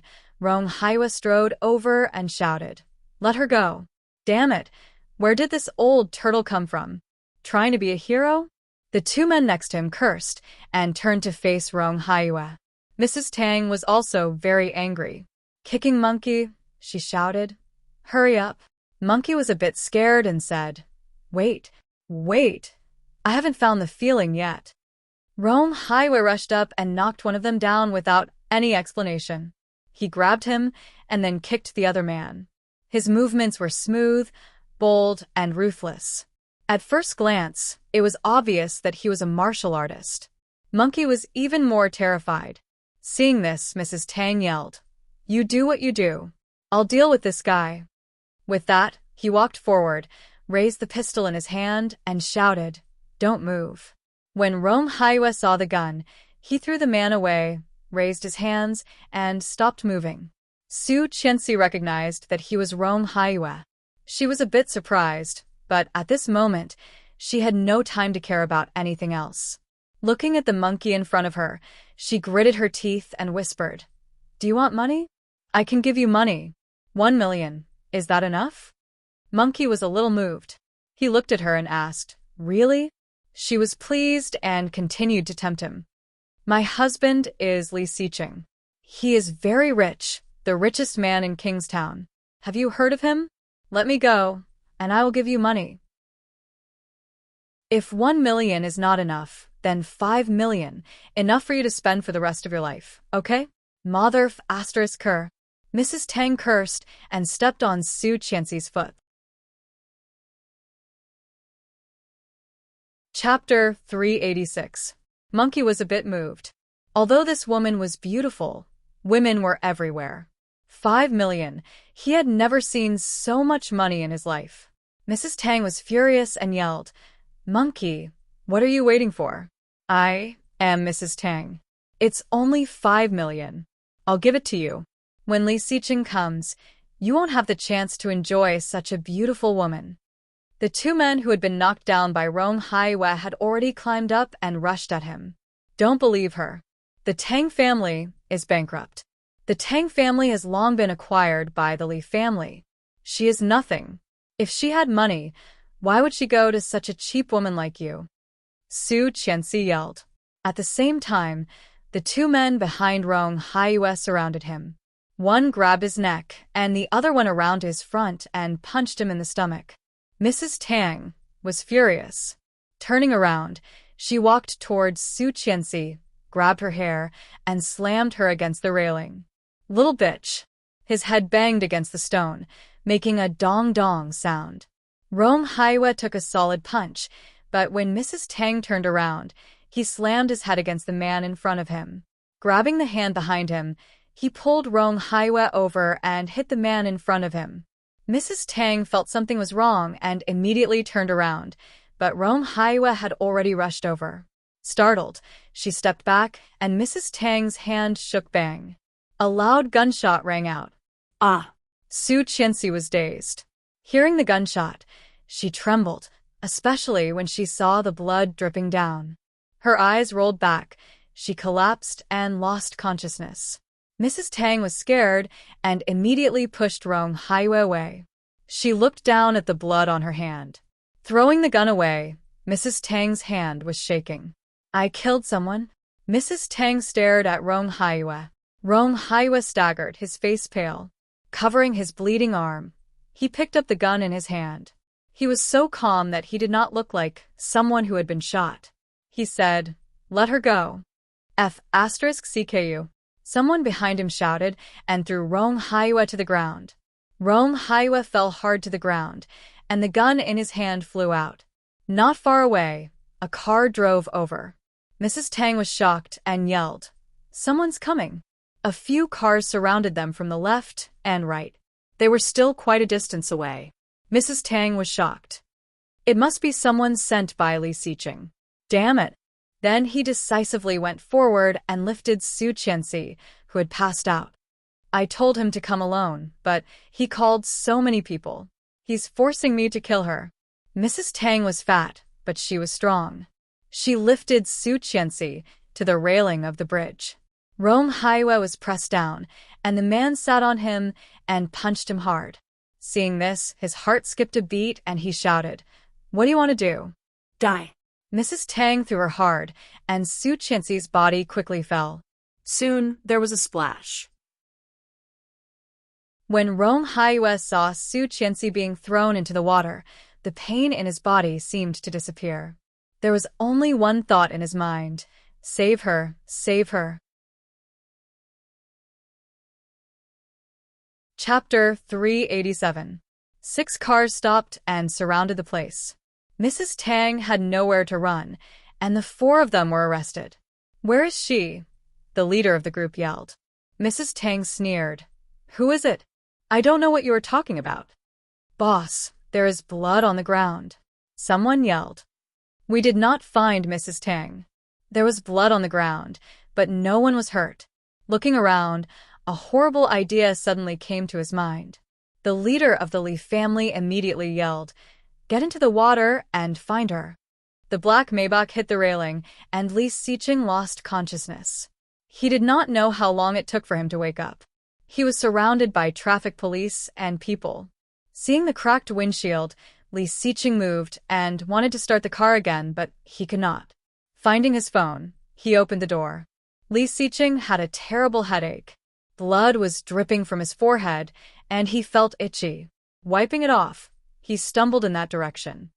Almost there, almost there. Li Xiqing picked up his phone and immediately saw the message from Mrs. Tang. Running as fast as he could, he clicked on the download. However, he was so dizzy that he almost fell several times. Behind him, there were cars following him. Li Xiqing's mind was muddled, and he could not hear what they were saying. Stumbling for more than 200 feet, he finally saw several cars belonging to the Li family. At the same time, the download was finished. A heart-wrenching scream came from the phone, and Li Xiqing's heart skipped a beat. People on the riverside all looked over. Seeing Li Xiqing in this state, the Li family was shocked and hurried to hold him. "Mr. Li?" Looking at the video on the phone, Li Xiqing became more conscious and gloomier. "Where is she?" No one answered, but at the same time, a loud cry came from the river. "We did not find Mrs. Tang." The lights of the cars were still on. Li Xiqing glanced at the ground, and the pool of blood was shocking. "What are you looking for?" "She is dead." Mrs. Tang laughed loudly. "Li Xiqing, you forced me to do this. You've ruined the Tang family's business and Tang Menjing's best years. Aren't you great? Come on, let's continue." Staring at the pool of blood on the ground, Li Xiqing breathed heavily, and his ears were ringing. What are you looking at? Even the Heavenly King wouldn't be able to survive a shot to the heart. If you want to find it, go into the water. It's right there. Coward, you don't dare, right? Ha ha ha. Mrs. Tang laughed arrogantly. Her voice was like a devil's voice, echoing in their ears, and echoing with crazy provocation. 2 more people jumped into the water to help with the salvage. Li Xiqing heard the sound of the water and suddenly went crazy. His first reaction was to rush toward the river. The people around him turned pale with fright. They quickly held him down and shouted, "Someone's going down! He's going down!" Li Xiqing seemed to have calmed down, and the man's voice became softer. "For people have gone down. If you go down like this, you will only get yourself killed. Do you want Mrs. Tang to see your dead body when she comes back?" Perhaps the man's words worked. Li Xiqing calmed down. When he let go of the man, Li Xiqing rushed toward Mrs. Tang. A solid fist fell on Mrs. Tang's face. Mrs. Tang screamed and leaned back. She was caught again. Chapter 388. As he spoke, he kicked her in the stomach. "Mr. Li, you will kill her." The people around him were anxious. Two men tried to pull him back, but he was like a wild horse, and they could not stop him at all. Li Xiqing had completely lost his mind. Punching and kicking, he hit Mrs. Tang so hard that she bent over. Li Xiqing's eyes were bloodshot, and his body kept moving. It took 4 men to subdue him. Suddenly, a low moan came from behind. It was the sound of a man's soul, which seemed out of place at this moment. A tall and straight soldier came up and stammered with a red face, "Boss, this person seems to have taken medicine, you see." Hearing that, Mrs. Tang sneered in pain. Everyone's gaze was attracted to her. She opened her mouth, revealing her teeth that had been dyed red with blood. Her voice was filled with madness and cruelty, like the curse of a demon.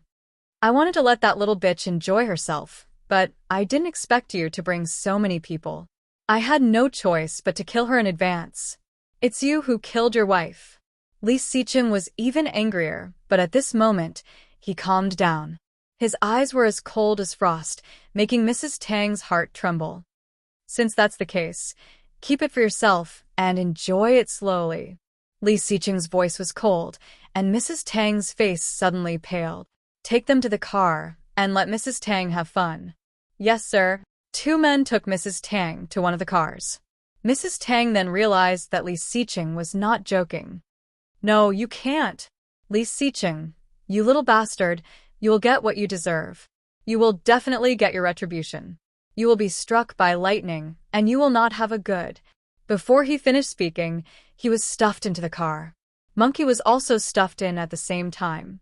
One of them wisely drove the car to a remote place. The rest of Mrs. Tang's men trembled and said weakly, "Monkey has AIDS." Her hands were tied. She might have woken up, but she might not have. The feeling of suffocation and coldness swept over her. She only felt it difficult to breathe, as if there was water flowing into her respiratory tract. So uncomfortable, so familiar. Rong Haiwa managed to catch her in the water and dragged her with all his strength. Fortunately, there was an underwater staircase not far away. Otherwise, Rong Haiwa could not guarantee how long he could last. Because of the cold weather, she was wearing too much. A thin down jacket that could hold water easily, a thick knitted sweater, and a long dress with the bottoms. Rong Haiwa noticed the cause of the strain and smiled bitterly. Crossing his hands, Rong Haiwa pressed on her chest. After about 7 or 8 times, she spat out a mouthful of water.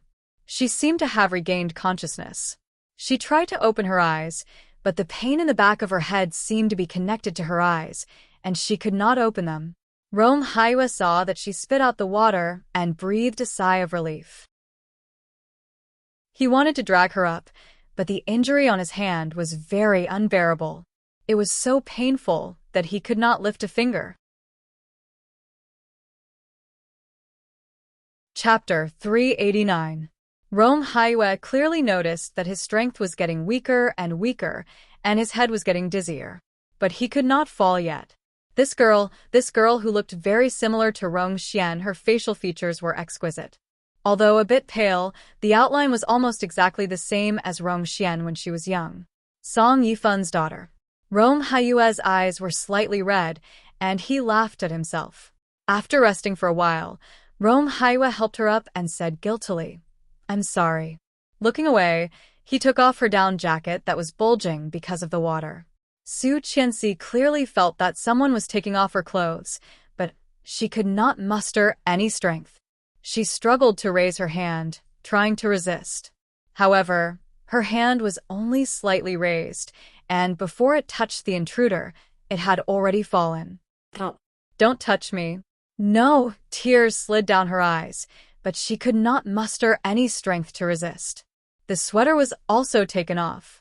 Her heart trembled as if struck by lightning, painful, numb, sour, and hot.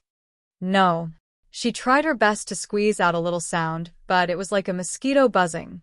Rong Haiyue could not hear what she was saying at all. Throwing the sweater away, Rong Haiyue quickly took off the coat that was dragging him down and said, "Don't be afraid. It will be fine soon." Hearing this, Su Qianxi felt even more desperate. She suddenly felt her body was lifted, but then no, please, don't. Her consciousness completely disappeared. Rong Haiyue carried her on his shoulder, feeling that she was talking in her sleep. He climbed up as fast as he could and went ashore. The cold wind blew at night, and Rong Haiyue shivered, unable to help but shiver. Climbing up with difficulty, Rong Haiyue's legs were shaking terribly. No, he had no strength left. Rong Haiyue put her down and stumbled to the side of the road. At the same time, a van drove over, and the headlights were dazzling. Rong Haiyue staggered over, and it became darker and darker. He could not stand still, but there was an inexplicable strength in his heart. He moved extremely slowly to the middle of the road, waving his arms weakly. Seeing the van stopped, Rong Haiyue finally breathed a sigh of relief. The door opened, and a man in his 40s or 50s came out. Seeing him like this, he quickly held Rong Haiyue. "Help! There is someone behind. Save her. I am a major general. Rong Haiyue, report. I found some clothes. There are women and men." Being held down by several people at the same time, Li Xiqing could not move at all. Hearing that, he looked up and immediately saw a long beige down jacket. "Let me go," Li Xiqing said coldly. The people next to him looked at each other and let him go. Li Xiqing went up and took the wet clothes. It really belonged to Su Qianxi. This morning, he had personally helped her put on the down jacket. Also, that white sweater. At the same time, there were also men's clothes. Seeing the man's coat, Li Xiqing somehow felt a bit familiar. "I seem to have seen it somewhere before. An officer's certificate?" Li Xiqing's eyes flashed, and he snatched it. The name Rong Haiyue popped into his eyes. Chapter 390. So cold, her whole body was so cold. Su Qianxi felt as if a few long centuries had passed, and her whole body was in pain. The back of her head hurt, her limbs, waist, and even her muscles hurt so much that she was about to go crazy. Cold and hot.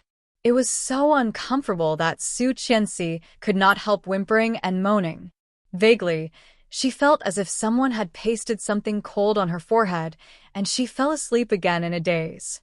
When she opened her eyes again, it was bright. On the wall not far in front of her, there was an electronic clock, and the time was 17:17.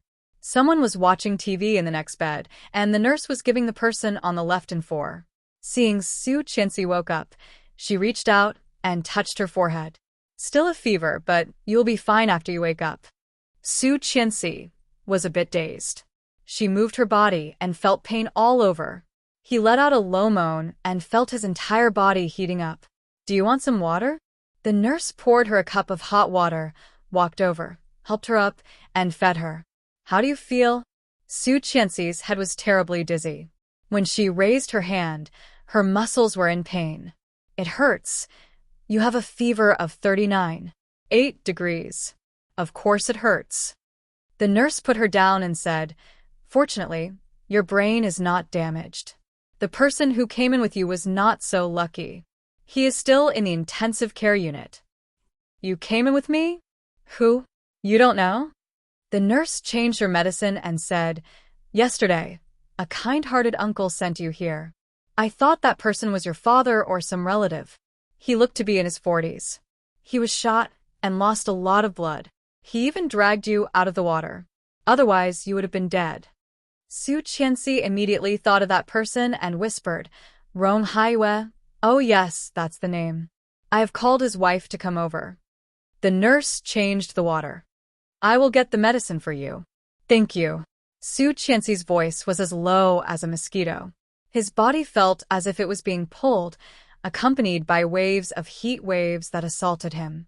Su Qianxi subconsciously moved her legs. The pain in his crotch was even more intense than the pain in his hand.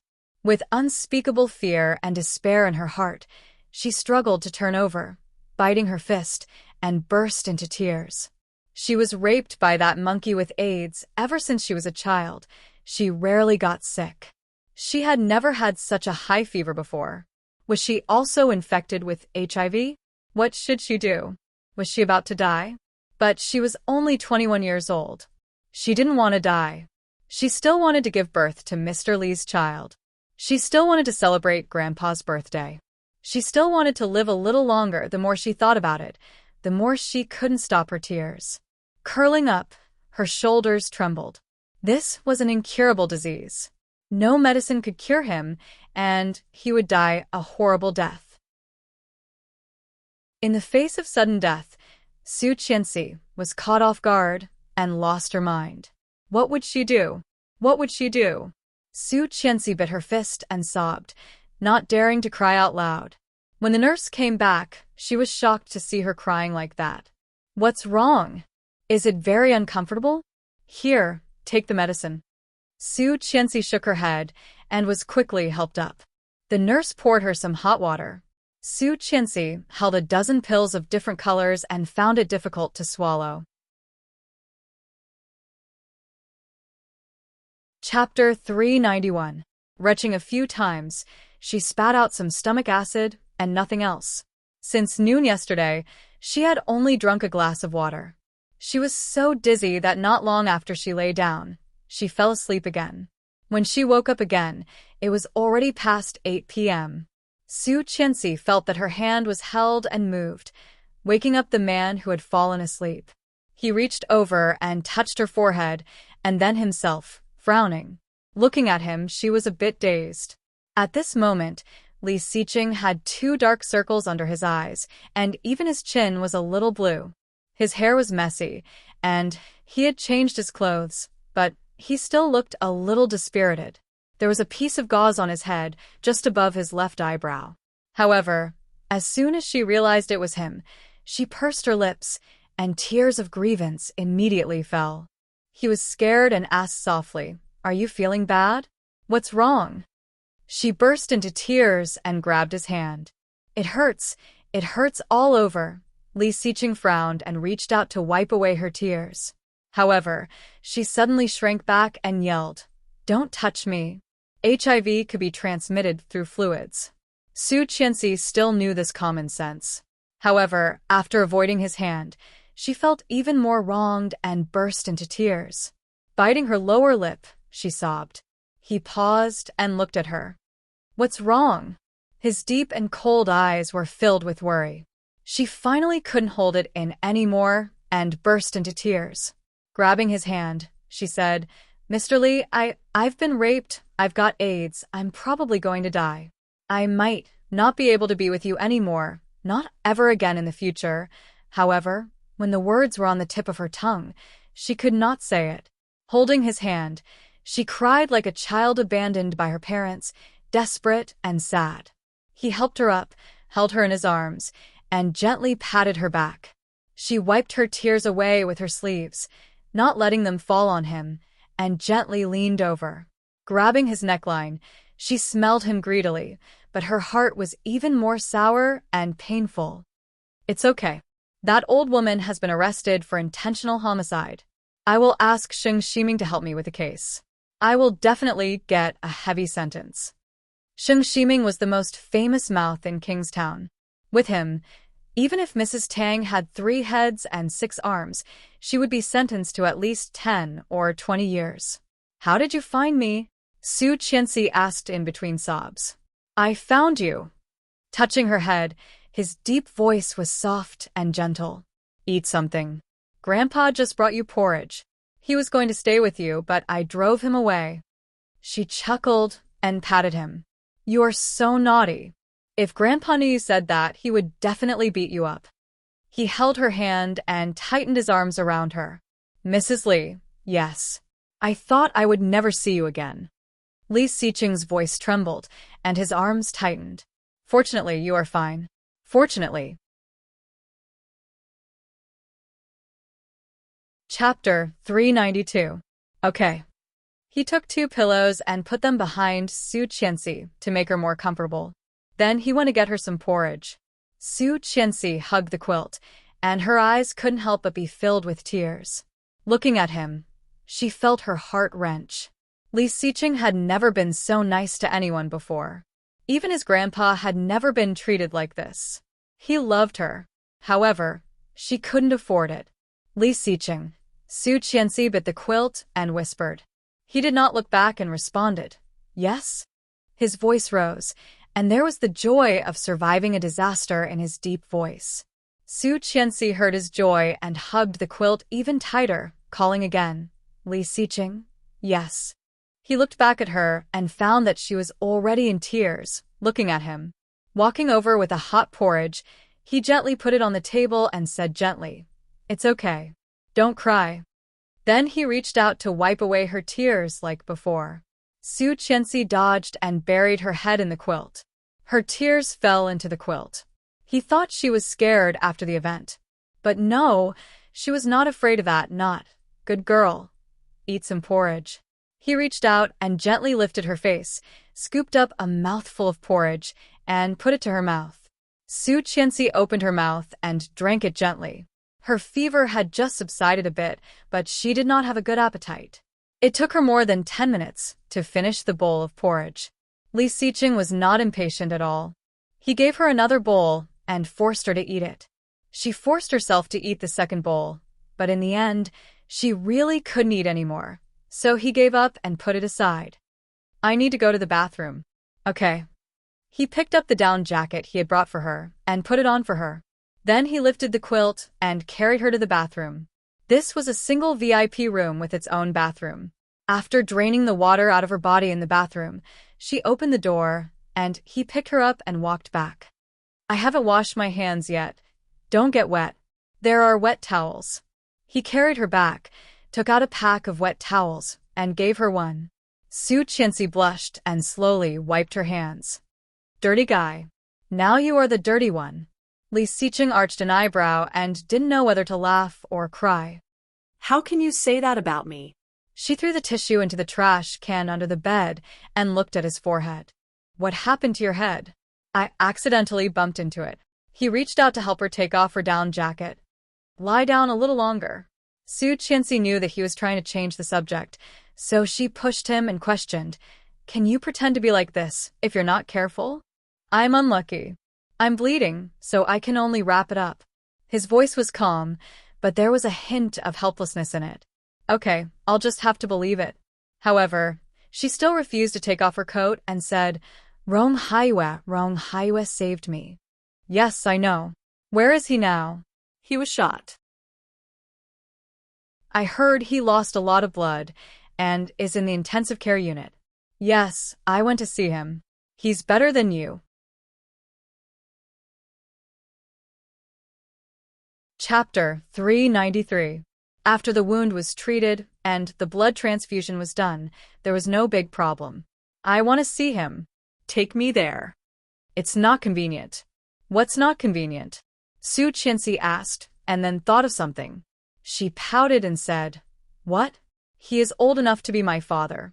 I won't have anything to do with him. Hearing that, Li Xiqing felt a little helpless. He reached out and pinched her nose, saying, In your eyes, am I this kind of person? Isn't it? I heard that his wife just arrived from the capital. He has been in Kingstown for half a month. They must have a lot to talk about. Oh. Su Qianxi nodded. Okay, take me to see him tomorrow. Okay. He agreed and reached out to take off her coat. Sleep a little longer. I'm not sleepy. Su Qianxi pushed his hand away. How long have you not slept? Look at your dark circles. Touching his face, she felt sorry for him. Come up and sleep for a while. I'm not sleepy. The bed is too small. It's not small. I'll sit for a while. No. She wanted him to sleep on the bed with her? How about you go back to sleep? No. Then I'll leave the hospital. Let's go back together. No, your fever hasn't completely gone down. You had a high fever. Su Qianxi flared up. Then what do you want? Li Xiqing glanced at her and reached out to touch her forehead. With an imperceptible smile and affection in his eyes, he whispered, "You sleep. I'll watch over you." "No." "Then you hold my hand. I'll sleep next to you." No. "Then, how about we sleep together?" No. Su Qianxi's first reaction was to refuse. "I have a cold. I'll pass it to you. I'm in good health." No. More importantly, she was very likely to have AIDS now. What if that's it? You sleep and I'll stay here. Su Qianxi was annoyed and hit him. "Go back. I don't want you." He held her hand, his eyes darker and his voice husky. "If you don't want me, who do you want? You're disobedient. You're also disobedient. I haven't even said that I don't want you." Su Qianxi was speechless. "Be good and sleep." Exasperated, she took off her coat and handed it to him. Li Xiqing got what he wanted and smiled. Hanging up her coat, he turned around and saw that she had moved to the side, leaving the seat next to her. "Come up and sleep." "Okay, Mrs. Li." He took off his coat and shoes, turned off the light, and climbed in. The moment he came up, he pulled her into his arms, lowered his head, and was about to capture her lips. Su Qianxi's heart skipped a beat and immediately looked away. Missing the kiss, Li Xiqing kissed her chin. "I'm sick. You can't kiss me. It's contagious." "I'm in good health. I don't mind." "I mind." She moved away and pushed his face away. "Sleep well." "Yes." Li Xiqing put his arm around her waist and closed his eyes comfortably. Perhaps he was really exhausted, and he soon fell asleep. His breathing was even and steady. Su Qianxi put her hand on his face. Perhaps because she was too hot, he felt cold when she touched him.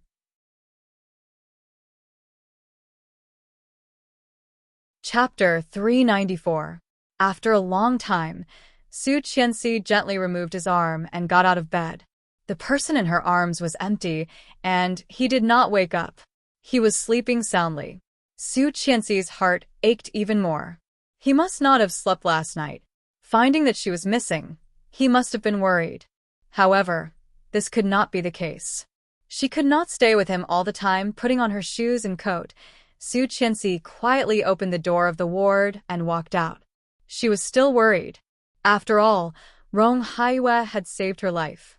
If she did not see with her own eyes that he was fine, she would always feel a little uneasy. She asked a nurse and soon found out where Rong Haiyue's room was. Following the room number, Su Qianxi suddenly saw a woman walking toward her. This woman was mature and charming.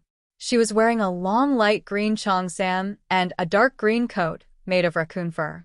Her long hair was combed into a charming bun.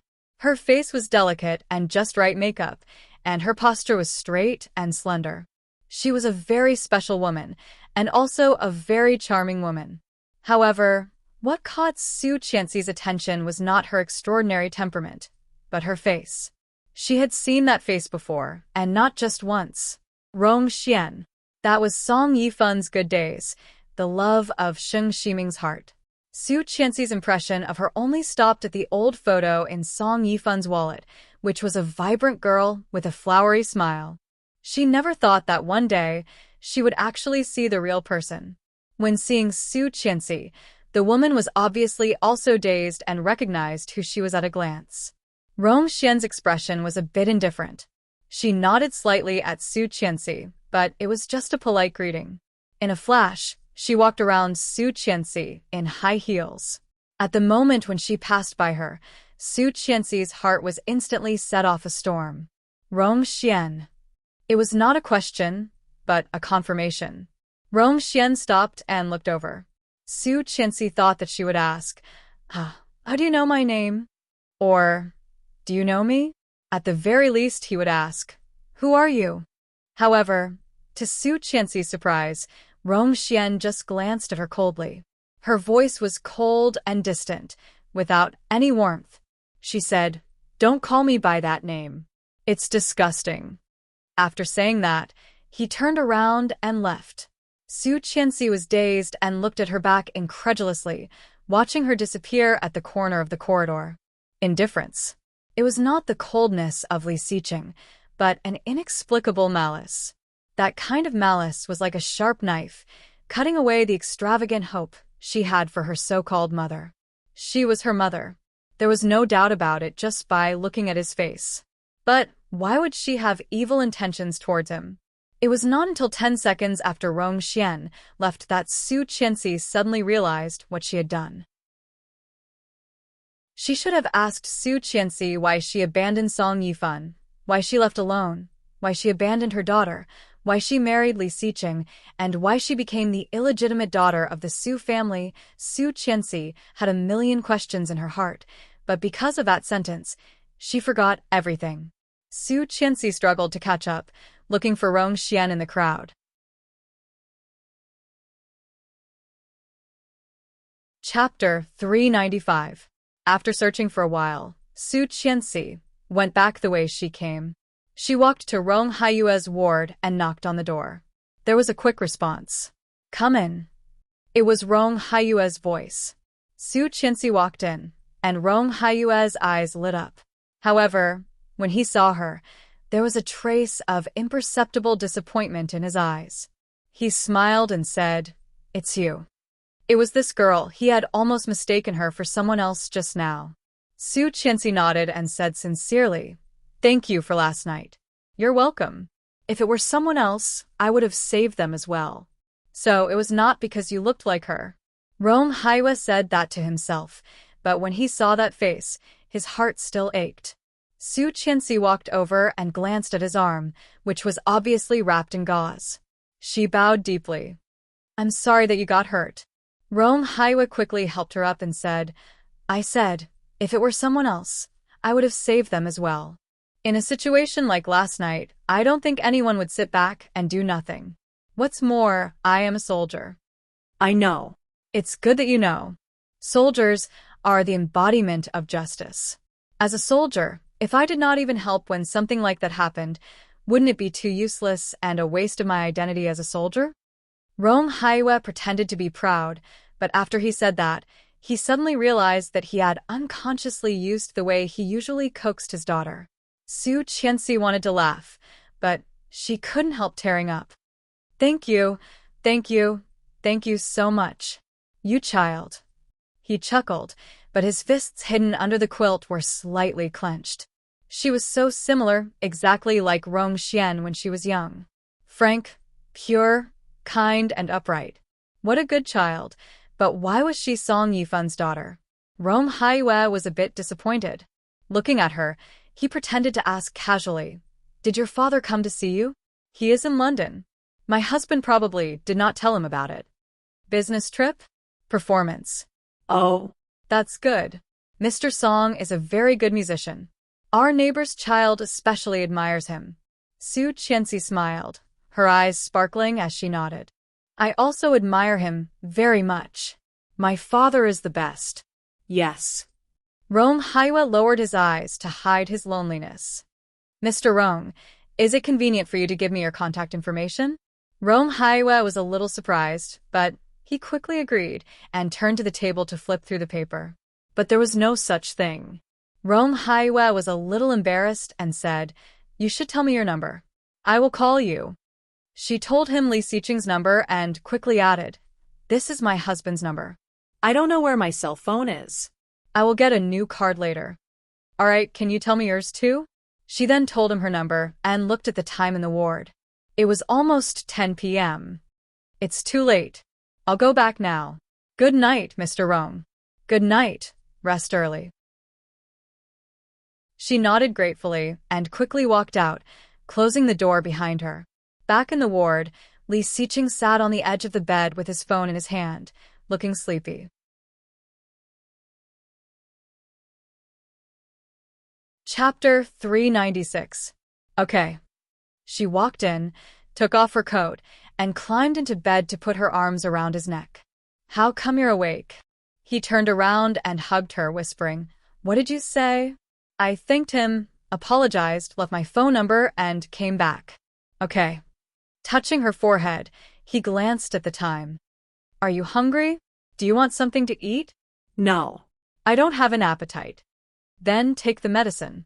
Su Qianxi pouted, a bit unhappy. He lowered his head and pecked her on the lips, whispering, Be good. She felt like she was struck by lightning. He kissed her? How could he? Covering her mouth, she widened her eyes, her heart pounding. He saw that and pinched her nose. What reaction? It's not like we've never kissed before. Getting up, he went to get some water. Checking the temperature, he took out a packet of medicine and walked over with the medicine in one hand and the water in the other. Take it. Su Qianxi's hands trembled. Seeing the water, her eyes became even redder. She opened her mouth and said in a trembling voice, Mr. Li, I was raped by someone with HIV. Maybe. I already have AIDS. Don't make excuses. Take the medicine. He poured the medicine out. Open your mouth. Su Qianxi swallowed the words that were on the tip of her tongue. She took the water and looked at the medicine, slightly dazed. You want me to feed you? He arched an eyebrow and approached her dangerously. With my mouth. No, no way. She immediately put the medicine in her mouth and swallowed it with the water. Sleep. He climbed onto the bed and pressed her down. The bed was a bit small, and it was a bit crowded for two people. She could not fall asleep because she had something on her mind, and because Li Xiqing had slept for almost half an hour, he was also not sleepy. Mr. Li, yes? If one day I have a terminal illness, will you still want me? Yes. What if I get it soon? Yes. I'm going to die soon. Li Xiqing did not speak. He reached out and lifted her face. The light in the ward had been turned off by Li Xiqing. The faint light from the glass on the door shone into the pair of cold and deep eyes, making them look even more magnificent and bottomless. Then I'll die with you. The voice was low and deep, as if it was an ancient voice that had traveled through thousands of years. It reverberated in her mind and did not disperse for a long time. Su Qianxi's heart raced. Her tears fell uncontrollably. She immediately wiped her tears away, fearing that they would fall on him. Choking, she asked, Why? We are husband and wife, silly girl. He gazed at her with his deep eyes. I only have you as my wife. Without you, what's the point of living? Su Qianxi lowered her head, put her arms around his waist, and cried, Mr. Li, I'm telling the truth. You think I'm lying? Li Xiqing held her in his arms and pulled her head closer to him. At this distance, in this position, she could clearly feel the vibration of his vocal cords. I'm very serious, Mrs. Li. Last night, when he thought she was really killed, his heart was empty. The only thought in his mind was to be with her, together.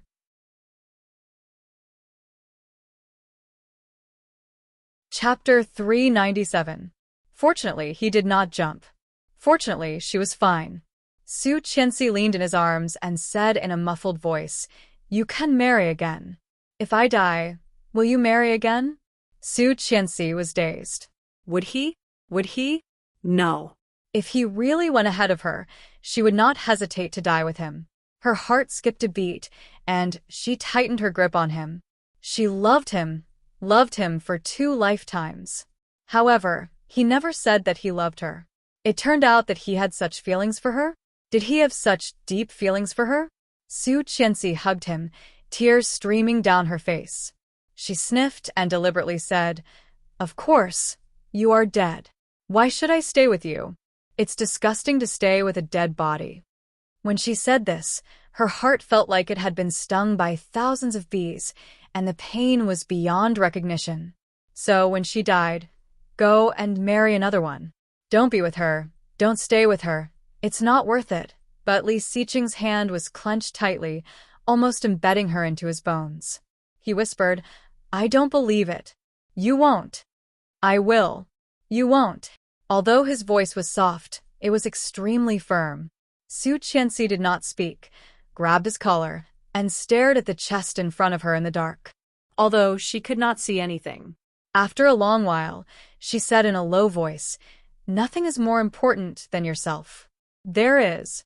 His voice sounded above her head. You are more important than myself. His voice was light, particularly beautiful in the quiet ward. Su Qianxi buried her head deeper, crying silently, and closed her eyes. However, his heart was unable to calm down for the entire night. For the next 3 days, Su Qianxi spent in the hospital. After the doctor checked to make sure it was not the flu and did not relapse, she was discharged. Before leaving the hospital, Su Qianxi went to Rong Haiyue's ward to see him. Rong Haiyue was also ready to leave the hospital, dressed in casual clothes and carrying his own luggage. Su Qianxi did not see his legendary wife. When she asked, Rong Haiyue's eyes dimmed. He said, "He is busy and has returned to the capital." She snorted. Li Xiqing was also very busy, but he had been in the hospital with her these 2 days. However, he didn't say anything. Considerately, he didn't ask any more questions and walked out of the hospital together. He offered to drive Rong Haiyue to the airport, and Rong Haiyue did not refuse. After leaving the hospital, she subconsciously looked for Li Xiqing's Maybach. However, no matter how hard he looked, he didn't see anything similar to a Maybach. There was a very flashy and beautiful super sports car parked in front of the hospital, looking like it was waiting for someone. Yang, is the driver not here yet? She turned her head and looked at Li Xiqing. Li Xiqing pointed at the Bugatti in front of him. Coming. Su Qianxi widened her eyes in disbelief and asked, "You change your car? Don't you hate sports cars? Why did you change to this?" For a change of mood. Yang got out of the car to open the door for them. Hearing what Li Xiqing said, he pouted inwardly. Stubborn. It was obvious that he had damaged the Maybach and changed it because it was too slow. He changed it to a supercar and it was a modified 4-seater. He really did not understand the world of the rich. Chapter 398. Because she was taking Rong Haiyue to the airport, Su Qianxi sat in the passenger seat. The new car was indeed fast and stable. Just sitting there, Su Qianxi felt her blood was boiling. Neither of the 2 men in the back seat was talkative. They were both looking out of the window, and the atmosphere seemed a bit awkward. On the airport highway, Su Qianxi finally couldn't help but ask, "Mr. Rong, do you and your wife have children?" "Yes, I have a daughter, the same age as you, named Anna." "Anna?" Su Qianxi looked at him. "Rong Anna? You know her? Bo Zhao's fiancée?" "Yes." Rong Haiyue was a bit surprised. "You know them?" "Yes, I saw her once at a music conference last time. She is a very beautiful girl." "Thank you. If she hears you, she will be so happy." Su Qianxi smiled and looked out of the window. Li Xiqing glanced at him and said calmly, "You love your daughter very much." "Yes, she is my only daughter." Li Xiqing glanced at him and did not speak. His eyes fell on Su Qianxi. No one noticed Li Xiqing's strangeness. Rong Haiyue was holding his phone and sending a WeChat message to his daughter, smiling more and more widely. Soon, they arrived at the airport. Su Qianxi was going to take him to the gate, but Rong Haiyue declined. She could not insist, so she turned around and got back in the car. "Come to the back." Li Xiqing waved at her, and she obediently sat over, holding his arm and leaning on his shoulder. Li Xiqing noticed that she was not in a good mood. In the past few days, it seemed that Su Qianxi had been like this, and nothing had changed. Putting his hand on her forehead, Li Xiqing whispered, "Are you not feeling well?" He was relieved that she did not have a fever. Su Qianxi slapped his hand away and shook her head. No. "In a bad mood? Have you been in a bad mood these days?" Su Qianxi leaned on his shoulder and did not speak. In the past 2 days, she had indeed been depressed and uncomfortable. "Go to the first hospital," Li Xiqing said to Yang. Then he turned his head and looked at Su Qianxi. "I will take you to see Tang Menjing's child. You haven't seen her yet, right?" She was dazed and looked up. "Right. Wasn't she born prematurely? How are you now?"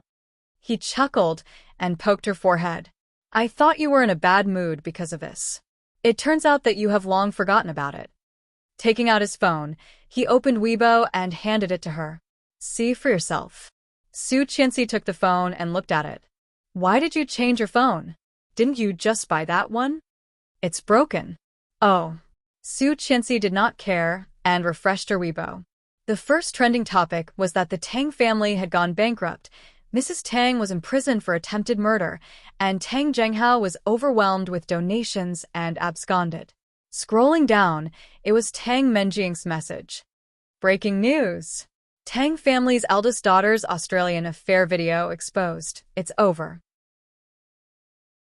Whose child is the Tang family's eldest daughter's unborn child? Paternity test shows Miss Tang's child has nothing to do with the Li family. Is it a coincidence or a mistake? Mistress Tang's child turns out to be mixed blood. Su Qianxi scrolled down one by one and clicked on the last one. The picture was of a little baby lying in an incubator. His skin was extremely white, and a handful of blonde hair was stuck to his scalp, looking not far away.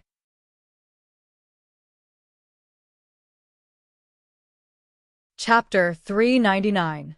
Su Qianxi exclaimed, Foreigner? Mixed race? Yes. He glanced at it, reached out, and clicked a few times on the phone, pulling up the video that Rong Rui had once hacked. This is the video that Rong Rui provided to Luo Zhan. There is such a video. Why didn't you take it out before? He refused to take it out before, and I couldn't do anything about it. Then why did he take it out now? You need to ask Qingyu this question. Su Qianxi saw his meaningful expression and blinked. Qingyu and Rong Rui are together? Yes. Li Xiqing suddenly became speechless. Glancing at her, he reached out and knocked her on the head. What do you mean, together? Su Qianxi covered her head and shrank back. It means they are together. No. Li Xiqing's eyes suddenly became deeper. Qingyu can't control him. She can, Su Qianxi said, thinking of Rong Rui's obedience to Qingyu in her previous lifetime. She has a way to control him. Li Xiqing curled his lips and did not speak. For a person like Rong Rui, unless he was willing, no one could force him. He knew very well what kind of person Qingyu was. She could not control this guy. However, it was not good to refute his wife's words, so he simply shut up. At the Kingstown First Hospital, Li Xiqing took her to the place where the baby was. In the incubators, there were babies lying. The nurse pointed them out, and Su Qianxi looked at one of them on the edge. The white baby looked only the size of a cat, with wrinkled skin. At this moment, its swollen eyes were open, revealing its blue pupils, looking clear and clean. Su Qianxi leaned against the glass and looked into it, a bit dazed. Mixed race. Su Qianxi suddenly said, Who is the father of the child? I don't know. He put an arm around her shoulder. It's just a one-night stand. There are so many Australians, and it is impossible to find them one by one. Besides, he would not look for them. So poor. Su Qianxi looked at the baby inside. The child is innocent. The Tang family is already like this. Tang Menjing will certainly not want him. He has no father and he is premature.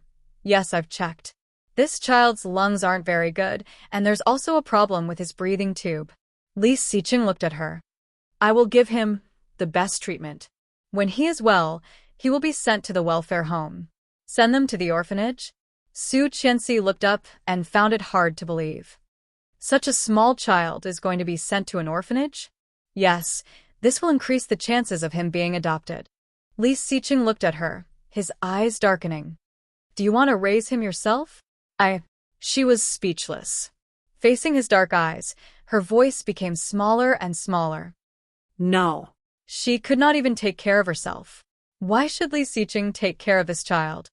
The world is unfair. It is the child's misfortune to have a mother like Tang Menjing, but he has no choice. Li Xiqing rubbed her hair and whispered, Don't think too much. If we really raise this child, maybe he will hate us when he grows up. It's not good to work hard. Okay, she said. I want to see Tang Menjing.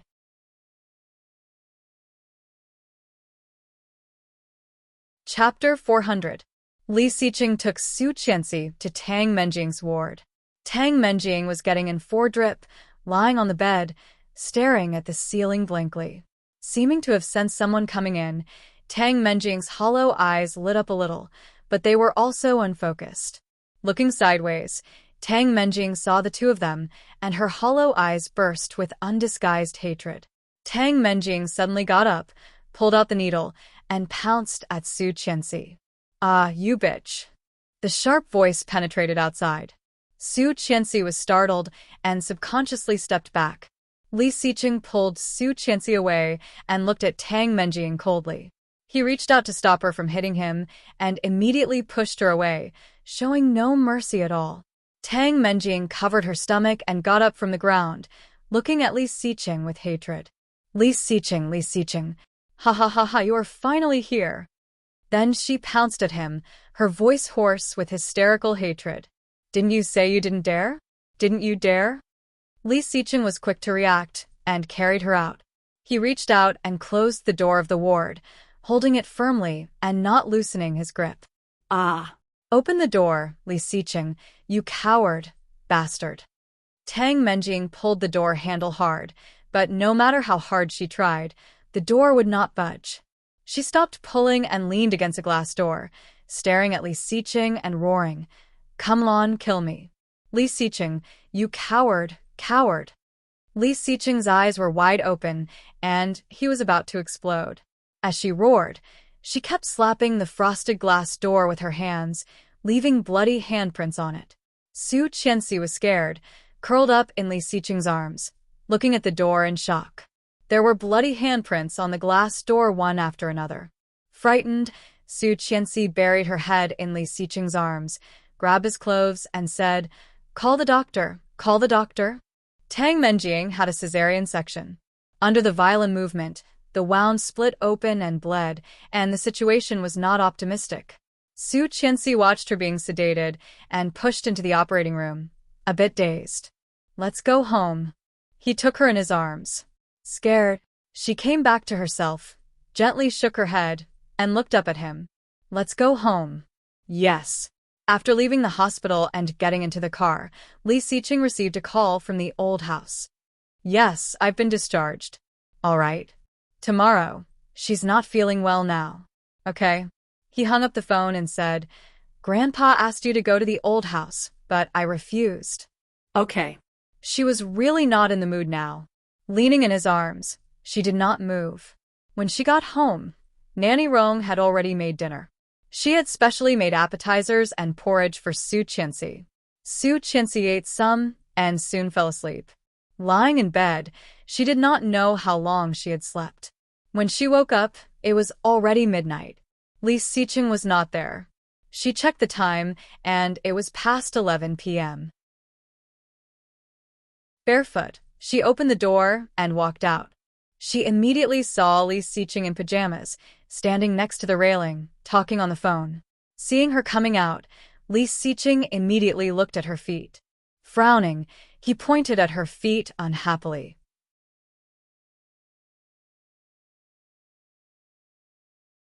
Chapter 401. Li Xiqing walked in and saw her lying down again. He sat on the edge of the bed and spoke fluent Italian. Su Qianxi understood, lifted the quilt, and looked at him. After he hung up, she asked, "Are you going on a business trip?" "Yes, I may have to go to Italy." "When?" "The day after tomorrow." Li Xiqing got under the quilt and held her head. "I'll be back soon, in 3 to 5 days." "Okay." Su Qianxi was a bit disappointed and looked at him. "Are you going to Venice?" No. Li Xiqing chuckled and pinched her little face. "I'll take you there in the future. I have something to do there this time." Okay. "Go to sleep." Li Xiqing held her and kissed her forehead. "We'll go to Grandpa's tomorrow." "Yeah." Su Qianxi grabbed his shirt on the side of his waist and looked down. Venice, Italy, the romantic capital of water. She wanted to go, always wanted to go. But it was good that he was going on a business trip. She had always wanted to do something but did not dare to do it. If he went to Italy, she could check it out. What if? The light was turned off, and Li Xiqing soon fell asleep. Even breathing came, from the top of her head into her hair. However, Her grip on his hand tightened. He fell asleep. In the past few days, he had not touched her at all. Even kissing was very, very rare. Although she resisted his kiss, she knew that she was very likely to have AIDS, so she refused his touch. However, he did not have any feelings for her at all. Could it be that he already knew that she was being raped, but he did not say anything? Thinking of this, she shrank even more, moved her hand away from him, and moved back. So, he did not touch her because he could not get over it, right? Su Qianxi felt a lump in her throat, but she gritted her teeth and did not make a sound. She shifted her body and reached out for her phone. As soon as she pressed the screen, Li Xiqing moved and was woken up by her. A big hand came over and pulled her into his embrace. He whispered in her ear, "Can't sleep?" "Yeah, I slept too much." "You sleep, I'll play with my phone for a while." Li Xiqing was indeed exhausted. Too many things had happened in the past few days, and he was almost out of breath. Hearing her words, he responded in a low voice, let go of her hand, and said, "Don't be too late." As soon as the big hand moved away, Su Qianxi's heart felt empty, and tears of grievance overflowed from her back to him. "Yeah," she responded in a low voice, with an imperceptible tremor. Not noticing, Li Xiqing turned his back and closed his eyes. Su Qianxi bit her fist and let the tears fall. She forced herself not to make a sound. Her body was tense and motionless. After Li Xiqing fell asleep again, she took out her phone, opened the browser, and typed in the keywords. AIDS transmission route. Hundreds of articles popped up, and she clicked on one of them. Asterisk, asterisk, asterisk, blood, mother, and baby. In daily life, shaking hands, touching, and sleeping would not cause any problems. Kissing and hugging would not spread the virus. Saliva, sweat, and tears would carry a little bit of the virus, but it would not lead to infection. Seeing this, Su Qianxi was reassured. He continued to search for the early symptoms of AIDS. You're tuning in to the Dreamy Chapters YouTube channel. We're so grateful for your support, and don't forget to subscribe to join us on this incredible journey through captivating stories. Your generosity through donations truly makes a world of difference, as it's the primary source of revenue that allows me to expand and enhance this channel for you. Thank you from the bottom of my heart for being a part of this adventure.